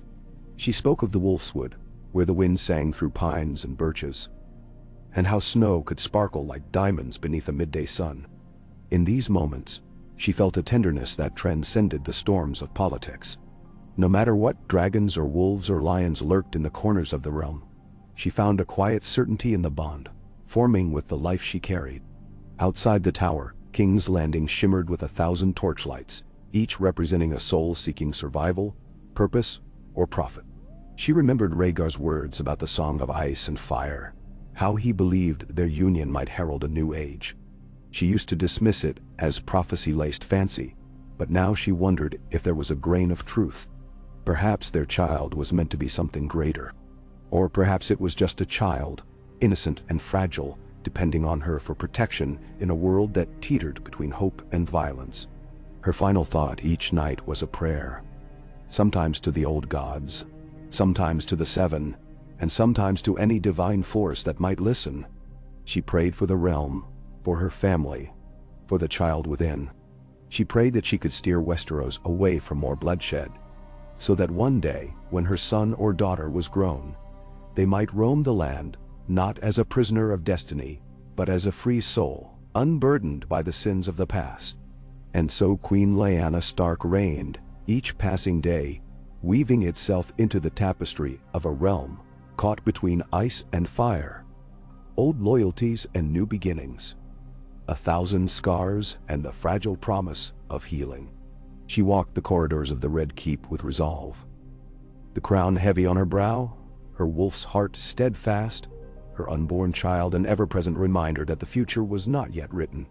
She would do all she could to shape it, even if it meant standing against dragons' lords, or the ghosts of her own regrets, for that was the duty she had taken upon herself when she had chosen to wear the crown. And for that duty, she would strive until her final breath. A.K. and Jiao. Night set upon King's Landing like a slow-falling veil of ink.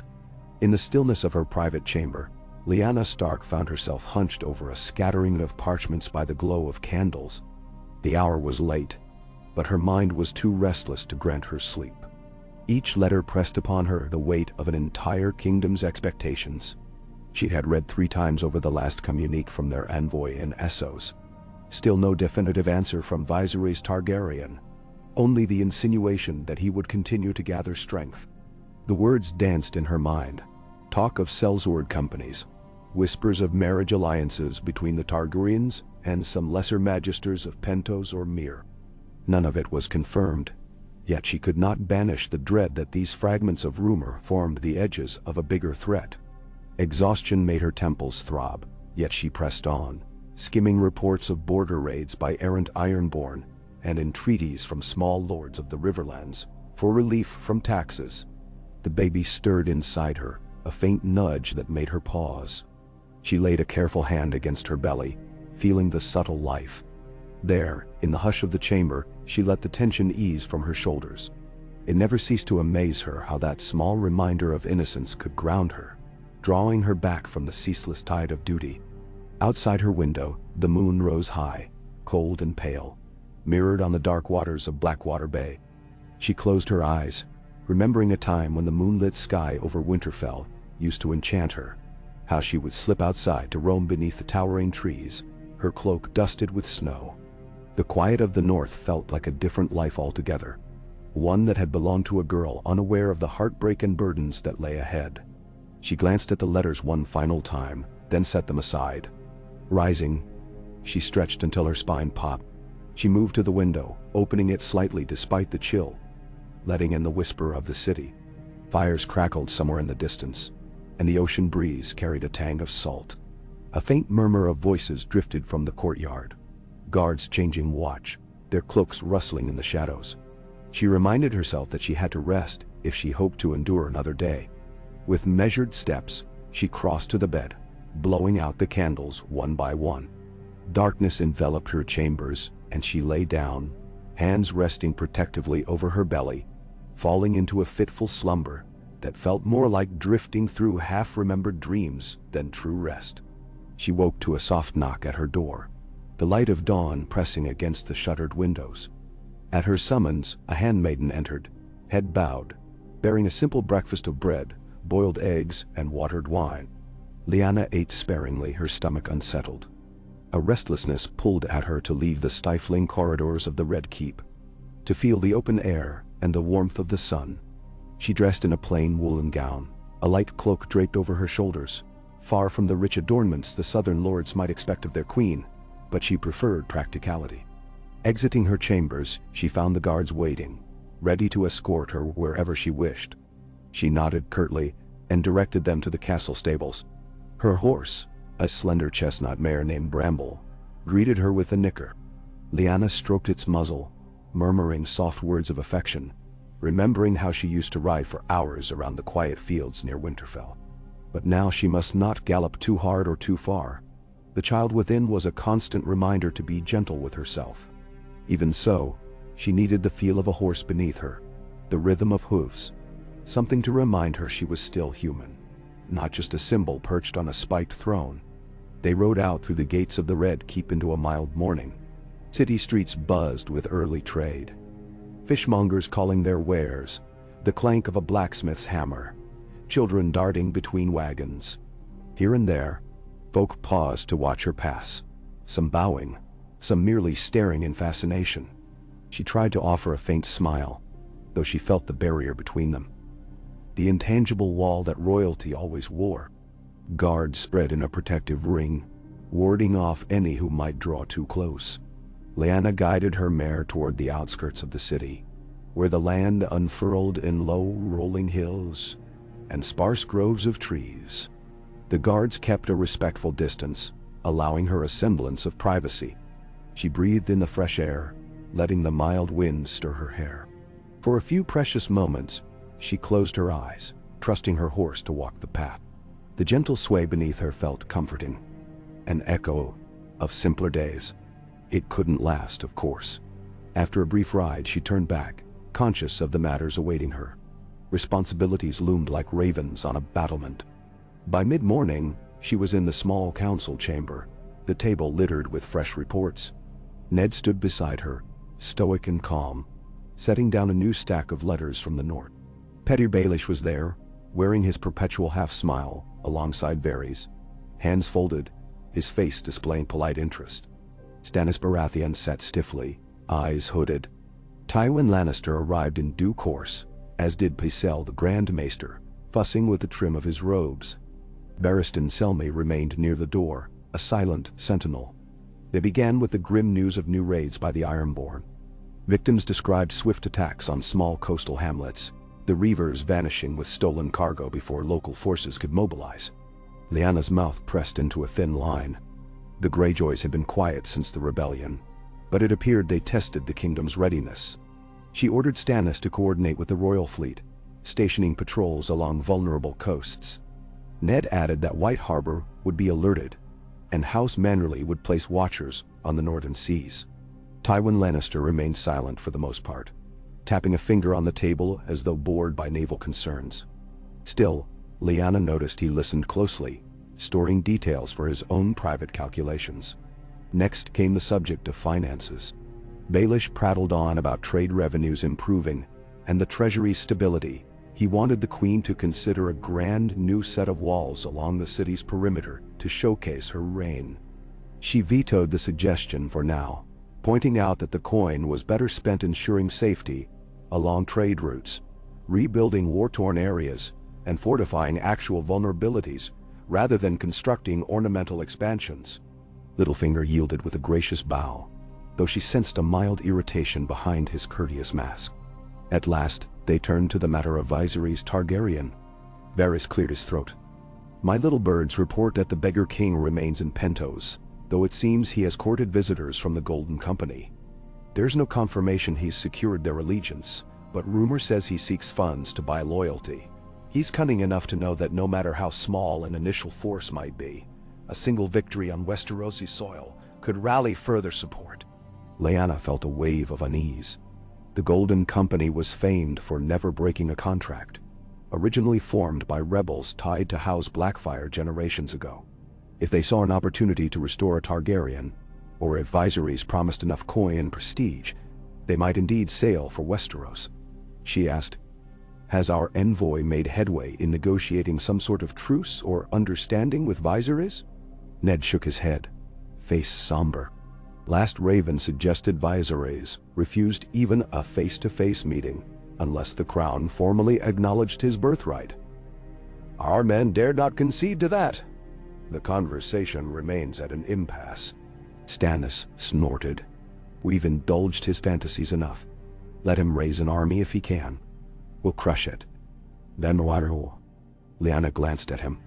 I do not wish another war. Too many have died. She paused, reflecting on her own culpability in the rebellion that had changed everything. But neither can we show weakness. If we must fight, we will. However, I'll not be the one to draw first blood. Tywin's cool gaze flicked from one face to another. A wise stance, but do not underestimate the power of symbols, Your Grace. The Targaryen name still resonates, however faintly. Even a small spark can become a blaze if the winds of discontent fan it. She inclined her head, acknowledging the point. The meeting went on, devolving into details about dispatching spies, securing alliances, and monitoring the coastlines. When it finally ended, the midday sun glared in the windows. Lyanna rose, stiff from hours of discussion, and allowed herself a respite in the courtyard. Ned followed quietly, his expression a tapestry of concern. She felt grateful for his presence, that unspoken bond of family. They found a small bench beneath an orange tree, clusters of blossoms perfuming the air. She took a seat, resting her hands on her lap, while Ned stood guard beside her. He seemed about to speak, then hesitated. She looked up at him with a slight tilt of her head. "You've something on your mind?" He sighed. "I worry for you, Lyanna. The child, the strain of these endless threats. You hardly sleep." She managed a faint smile. "You've always worried too much, Ned. Someone has to." She leaned back, letting the filtered sunlight warm her cheeks. "I'm doing what must be done. The realm can't simply govern itself. And soon." She paused, pressing a palm gently to her belly. "Soon, I'll have an heir to consider. Whether the realm will accept the babe as a Stark, or if they'll whisper behind closed doors about Targaryen blood." "Nanny?" Ned's jaw tightened. "The child will be recognized for who they are. Your child under House Stark, and rightful in the eyes of the kingdom. I won't hear any different." Lyanna sensed the protective edge in his voice, the same that had led him to shield her secret at the end of the rebellion. She closed her eyes, letting the orange blossom scent drift through her senses. "Thank you," she whispered, "for standing by me." Before he could reply, a flurry of footsteps approached. One of her guards bowed. "Your Grace, there's a matter in the training yard. Sir Jaime Lannister is... He seems to be in a dispute with Lord Baratheon." Ned frowned. Lyanna rose with a soft groan, stepping away from the bench. The guard led them through the corridors to the training courtyard, where a crowd had gathered. In the center, Robert Baratheon, sweaty and half-drunk, gripped a practice sword, his face twisted in anger. Opposite him stood Jaime Lannister, resplendent in gilded armor, face taut with restrained contempt. A ring of onlookers gave them space, but tension buzzed like a hornet's nest. Lyanna stepped forward, ignoring the hush that fell. "What is this?" she demanded, voice cutting through the muttering. "Robert, Jaime, stand down." Robert turned first, cheeks flushed. "Your Grace," he said, voice thick with wine. "I was merely instructing the Kingslayer here on the error of—" "I told you to watch your mouth, Baratheon," Jaime interrupted, eyes cold, practice blade still in hand. "That title was earned in service to the realm." Robert sneered. "In service to your own skin, you mean? I've had enough of your preening." "Dawan." Lyanna moved between them. "Whatever your grievances, you will not settle them with steel in my presence. Is that understood?" Jaime shrugged, lowering the practice sword, though his posture remained rigid. "As you command, Your Grace." Robert let out a ragged breath, tossing his practice blade aside. "I was just blowing off steam. No harm done." He shot Jaime a final glare before shouldering past the onlookers. Lyanna followed him a few steps, calling his name softly, but he didn't halt. His broad back disappeared beyond the gates of the courtyard, leaving her with a swirl of unresolved tension. She turned back to Jaime. "You'd do well to remember that Lord Baratheon fought for me in the rebellion. We cannot afford to fracture old alliances." She paused, gazing at his proud face. "We've had enough blood spilled for a lifetime." Jaime's expression shifted. For a moment, something like regret flickered, but then his lazy smirk returned. "I mean no trouble, Your Grace. Robert Baratheon cannot let go of old grudges. He sees me and remembers the final days of the Mad King. It's not my place to soothe his guilt." She noted how he omitted that Robert might also harbor resentment for a more personal reason: Rhaegar's connection to her, and the role House Lannister played in the sacking of King's Landing. But she let it go. "See that you keep the peace, Sir Jaime." He bowed with polished courtesy. "Of course." Then he strode off, golden hair glinting in the midday sun, leading her to the murmur of onlookers. The crowd dispersed, returning to their duties. Lyanna felt drained by this small conflict, a reminder that the ghosts of the rebellion still haunted King's Landing. Everyone had a wound or a memory that could flare at the slightest spark. Ned placed a comforting hand on her shoulder. "He's hurting," he said softly, referring to Robert. "He never truly recovered from—" "I know," she said. A pang of guilt twisted her stomach. "I'll speak with him later, if he'll listen." The afternoon passed in a blur of minor meetings and the constant undercurrent of tension. Word spread of the altercation, and though nothing more came of it, Lyanna could sense a subtle shift. Court gossip flitted around her like gnats on a summer night. Some lords laughed it off as a drunken spat. Others feared it was a sign of deeper divisions. She reminded herself that she was queen now, that the kingdom needed her to remain steady, no matter how many fractious voices tried to undermine her rule. Near dusk, she took supper in her chambers. A simple meal of roast fowl, stewed carrots, and fresh bread, though she could only manage a few bites. The baby nudged again, and she murmured a soft reassurance as if the child could hear. Her body felt heavier these days, her ankles sometimes swelling by evening. The maester told her it was normal, that she should ease her workload, but she had no notion of how to do so without letting the demands pile. After eating, she pushed aside the half-finished plate and gazed at the flicker of lamplight. She was halfway through drafting a letter to the Lady of Bear Island, checking in on House Mormont's readiness for potential raids, when another quiet knock came. She expected a guard or a messenger, but when the door opened, Robert Baratheon stood there, face shadowed in the hallway torchlight. She blinked in surprise, gesturing for him to enter. He closed the door behind him, leaning against the wood as though bracing himself. She rose from the table, ignoring the protest of her sore legs. "Robert," she said softly, "I was going to seek you out." He let out a sardonic huff. "You shouldn't need to chase me. I'm the one who behaves like a fool." He raked a hand through his thick hair. Dark circles under his eyes suggested more than one night spent with wine. "I don't know how to hold my tongue sometimes." Lyanna studied him, recalling how once his broad-shouldered presence and booming laugh lit up the yard at Winterfell, how she had found his affection almost too eager. Yet so much had changed. "Come in," she said gently. "Sit if you like. I have wine or water if you prefer." He gave a bitter chuckle. "Wine is the last thing I need." Even so, he stepped closer, looking around the chamber. By the faint light of the single lamp, she saw the tension in his set jaw. He hesitated near a chair, then sank into it with a sigh. She sat opposite him, hands folded. For a moment, he said nothing, just stared at his calloused palms. Finally, he drew a breath. "I want you to know I bear you no ill will. My quarrel with Jaime was my own ghost's. I see him.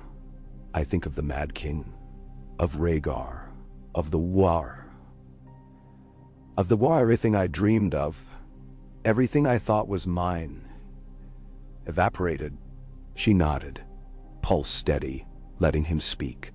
She understood that he needed to voice these thoughts without interruption. He stared at the floor. "I loved you, Lyanna. I thought the gods had destined us to be together. Then Rhaegar took you. The war followed, and the realm was drenched in blood. I carried that fury all the way to the Trident, and I used it to shatter him." His voice broke slightly. "Sometimes I see his face when I close my eyes, and I hate him all over again. Other times, I hate myself more." A tremor ran through her. Memories of Rhaegar's quiet intensity, his music, his conviction and prophecies. She swallowed. "Robert, you don't have to keep tormenting yourself. The rebellion is over. That future we once imagined, it changed course. But there is still something left to build. I can't do it alone." "None?" He laughed without humor. I tried to be king for a time. It felt hollow.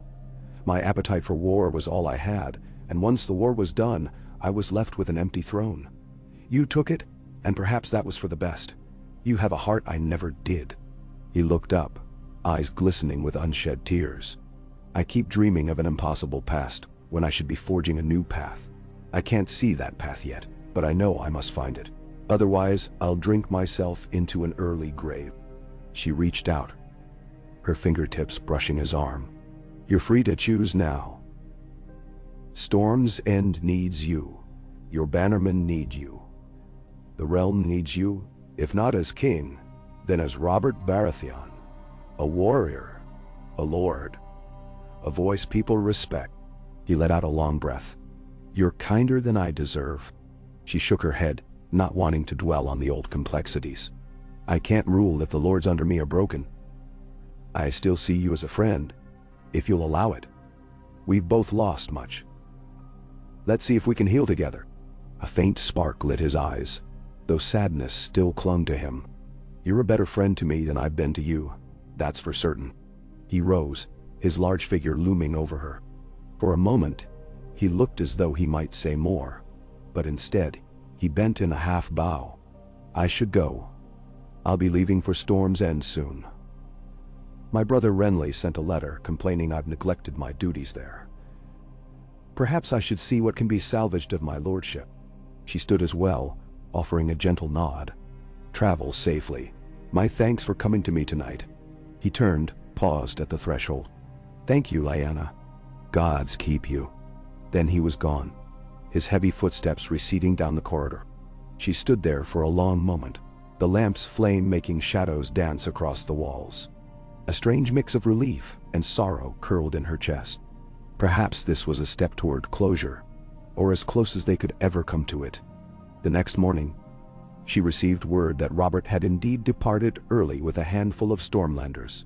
She thought of him on the road, the wind in his dark hair, the memory of heartbreak trailing in his wake. Then, with a resolute breath, she returned her focus to the matters at hand. The day's petitions in the throne room proved routine. Merchants from Bravos seeking new customs rates, a local noble complaining about a stolen shipment of textiles, minor disputes among lesser knights.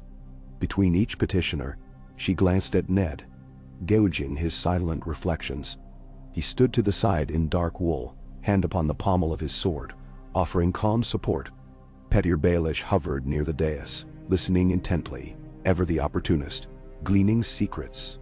Varys slipped in and out, occasionally bending to whisper some new rumor in her ear.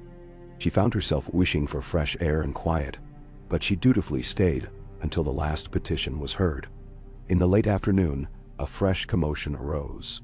A group of Dornishmen newly arrived sought immediate audience. She permitted them entry, heart twinging at the memory of Oberyn Martell's visit not long ago. Could this be more about Elia Martell's legacy, or some new grievance? Instead, it turned out to be a traveling retinue, lesser cousins of House Martell, bringing gifts and letters from Prince Doran. They spoke of trade caravans from Sunspear, praising the improved roads that allowed Dornish goods to flow north. One of them, a wiry man with a shaved head, offered Lyanna a small chest of rare spices and sweet preserves. She accepted graciously, promising to continue strengthening ties with Dorne. Yet as she scanned the letter from Prince Doran, she noticed a subtle line hinting that not all was well in the southwestern deserts. Privateers, some said, were harassing ships leaving the Broken Arm, perhaps financed by unknown parties. She tucked that information away, suspecting it might tie back to the broader unrest swirling around Viserys Targaryen and the potential for chaos. Even if not, it was one more burden on a queen's shoulders. By dusk, she felt the child move again, more pronounced this time, and a wave of warmth flooded her. She retreated to her private chambers and let the maester examine her. He pronounced the babe healthy, though cautioning that Lyanna needed more rest. She half laughed at the notion. Rest for a queen grappling with a realm still on tenterhooks? But she thanked him and sent him on his way, promising to heed his advice. At least her body, for all its weariness, was holding steady. She gazed at her reflection in a small looking glass, noticing how her face had softened, her cheeks fuller from pregnancy. She tried to see herself as the realm might, a dark-haired queen, rumored to carry the blood of the dragon, wearing the features of House Stark. Did she exude confidence or uncertainty?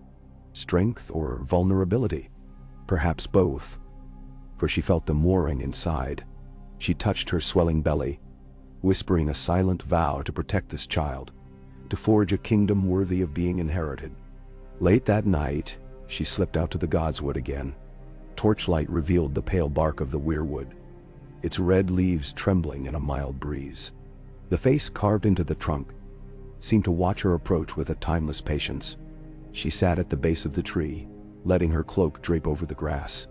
The quiet magnified the distant hum of the city. Somewhere, a dog barked. Somewhere else, a drunkard sang a tuneless ballad. Above her, the branches rustled, as though the old gods were whispering in a language no mortal ear could decipher. She wasn't surprised when Ned appeared. He often sensed when she was troubled. He approached gently, the soft rustle of leaves under his boots. She offered him a tired smile, and he sat beside her without a word. They remained like that, side by side under the canopy, soaking in the ancient presence of the weirwood. Eventually, she spoke, voice hushed. "I feel Rhaegar's ghost sometimes. I think about him and Robert both. How one moment I was just a girl in Winterfell, and the next, I was caught between two men, two destinies I never truly wanted. Don't see." Ned listened, his face thoughtful in the moonlight. "You made choices, yes, but the realm's events swept us all along. No one saw the end until it was already upon us." She traced a knot in the trunk of the tree with her finger. "I wonder if, had Rhaegar lived, the war might have ended differently. Would there have been a compromise? A peace that spared thousands of lives? Or would it have been worse?" Ned considered. He was said to be a good man, better than his father. But we can't know the shape of a world built on what-ifs. We only have the one we walk. She nodded, eyes distant. "And I walk it carrying his child, wearing a crown that once was his birthright. Sometimes I'm terrified, Ned. Terrified that I'll fail, that this kingdom will splinter again because of me. Because of the dragon's blood in my child, or because of my inability to soothe old wounds." He reached out, clasping her hand. "House Stark endures always. So will you. I believe in you, Lyanna. The North remembers, but so does all the realm, in time. They'll see your heart is true." Nento. She closed her eyes, letting that reassurance settle in her. The gentle hush of the godswood felt like a balm to her frayed nerves. She recalled the crisp wind of the north, the crunch of snow, the howling of wolves in winter's darkness, and it felt like home. This moment with Ned, quietly holding her hand, reminded her that she wasn't alone. She had family, and that was a greater strength than crowns or alliances could offer. They eventually rose, parting ways in the corridor. Ned turned toward his own quarters, while Lyanna made her way back to her chamber. As she walked, the corridor torches sputtered, casting wavering shadows. She passed a window where she could glimpse the sea under moonlight. She paused, pressing her palm to the cold stone sill. She thought of Viserys Targaryen across that sea, perhaps plotting, perhaps lost in fantasies of recapturing the throne, once his family's by conquest. She wondered if Daenerys, his sister, was old enough to grasp her brother's ambition. A pang of empathy flickered. Whatever their father had done, these Targaryen children had been cast adrift, just as she had once felt, though in a different way. She moved on, eventually reaching her door. Tomorrow would bring more tasks, more negotiations, and more decisions that could tip the realm toward peace or chaos. Yet she felt a thread of determination winding tighter within her. The realm was fragile, yes, but it was also capable of healing. And if she could guide Westeros to a place of stability, perhaps her child would never have to know the heartbreak of rebellion. Morning came with a light drizzle, the sky overcast, droplets pattering on the Red Keep's rooftops. Lyanna's mood matched the weather, gray but resolute. She rose, dressed, and proceeded with her daily routine. She met with the Master of Laws to finalize some rulings on property disputes. She listened to Varys' latest tidbits of gossip, nodding absently when he mentioned an increasing number of sellswords drifting into Westeros from Essos. Each rumor felt like another piece of kindling near a growing fire. By midday, she received a curious visitor, Thoros of Myr, a red priest she recalled from the rebellion, once famed for wielding a flaming sword. He arrived at the Red Keep with a wide grin. Smelling faintly of strong wine, even though it was barely noon, his shaved head and flamboyant red robes drew stares from the guards. He bowed deeply before Lyanna, exclaiming he'd come to see the Wolf Queen, who rumors said carried dragon's blood. She wasn't sure whether to be amused or concerned. He told her he was now serving as a court priest to King's Landing in a semi-official capacity, offering blessings of the Lord of Light to any who asked. She found his presence odd, given that the faith of the Seven predominated, but she did not forbid him. He spoke in a booming voice about visions of flames and portents of a great war in the future. She tensed at the mention of prophecy, recalling Rhaegar's obsession with the prince that was promised. Thoros waved a hand dismissively at her apprehension, insisting that no one could read the flames perfectly, only that darkness was ever at the edges of the world. She thanked him politely, then asked him to direct any further sermons to the common folk who might be interested. When he left, she found herself unsettled by the sense that more forces than she could see were at work in the realm. Prophecy, old gods, new gods. The swirl of beliefs and superstitions felt more tangible than it once had.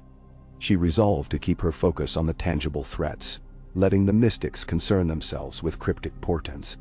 In the next few days, letters arrived from the envoy in Pentos, describing how Visery still refused to meet on equal terms. He demanded recognition, respect, a promise of some portion of the realm. He threatened that if denied, he would unleash the dragon's wrath upon Westeros. The words rang hollow, but they also mirrored the Mad King's rhetoric enough to make Lyanna uneasy.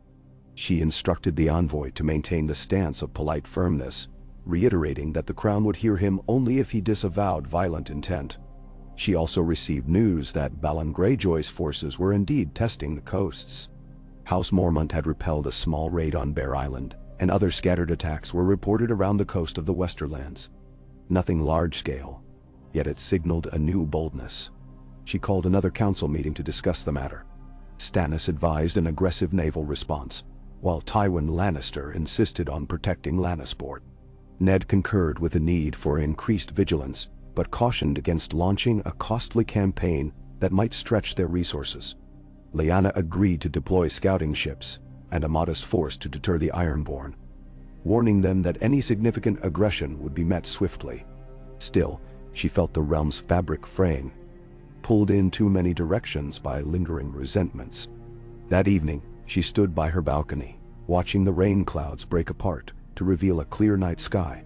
Stars shimmered over the city, the rooftops glistening with recent rainfall. She remembered how Rhaegar once spoke of a starry night at Summerhall, how he believed in fate shaped by the cosmos. She breathed in the damp air, letting her anxieties flow through her in a quiet, solitary vigil. Could it be that the realm was doomed to constant conflict? Or could her reign truly usher in an era of unity? Ned stepped onto the balcony, having finished some council business. He stood beside her, silent at first, then spoke in a low voice. Sometimes I recall Father's words about duty, that ours was to serve, to protect the small folk. He never spoke of glory or crowns, just service. Ian. She nodded, arms folded over her growing belly. If all who wore crowns remembered that, perhaps the realm would be gentler. He turned to her. Winter is coming, that's our family's saying, yet in your time as queen you've tried to bring spring. Maybe that's what the realm needs most. She felt tears prick her eyes, though she fought them back, giving him a faint smile. Thank you, Ned. They stood together for another silent moment. The city stretched at their feet, a tapestry of twinkling lights. From somewhere far below, a bell tolled the late hour. Lyanna breathed in, inhaling the dampness of the night. The child shifted, a soft, insistent reminder of life, of the future. She placed her hand over the gentle swell, feeling the warmth of her own body. Above, clouds slid across the moon, creating fleeting shadows. She knew the path ahead would not be easy. Viserys continued to rattle his claims. The Ironborn probed for weakness. The Boltons eyed her warily from the north. And Dorne balanced new cooperation with lingering resentment. Tywin Lannister watched with a measured, calculating distance, while Cersei's watchful glare promised its own complications. Even Robert had chosen to return to Storm's End, perhaps to find his own peace, or perhaps to brood in solitude. Each piece on the board seemed poised for confrontation, as though all of Westeros were caught in a tenuous dance, needing only a single misstep to tip into chaos. Still, she stood there, heart resolved. She was Lyanna Stark, daughter of the North, queen of a realm that demanded patience and courage. Though ghosts of the past thronged her thoughts, she would not surrender to despair. She had Ned's unwavering support, the flicker of faith from those who truly believed in her, and the life of her unborn child spurring her onward. The challenge was formidable, but so was the promise of forging something better from the ashes of war. And so she lingered on the balcony until the moon climbed high, letting the hush of the city ease her troubled mind. She vowed that, come dawn, she would face the council again, charting a course through the storms. She would do so calmly, firmly, and with a heart that remembered what it was like to be free under the northern sky. In that memory lived hope. Hope for a realm unburdened by war, for a child able to walk in sunlight without fear, for a legacy that defied the grim cycles of violence and loss. At last, she turned from the balcony, stepping back into her chamber, letting the night fold itself over King's Landing. The days would continue, each one a test, but she would endure. A wolf of the north, crowned in the capital, carrying a spark of dragon's fire within her. The realm would learn to accept her, or so she prayed. If not, she would stand her ground all the same. She rested a final hand on her belly, whispering a silent goodnight to the future that stirred there. Then let the curtains fall across the window, drawing the night to a close.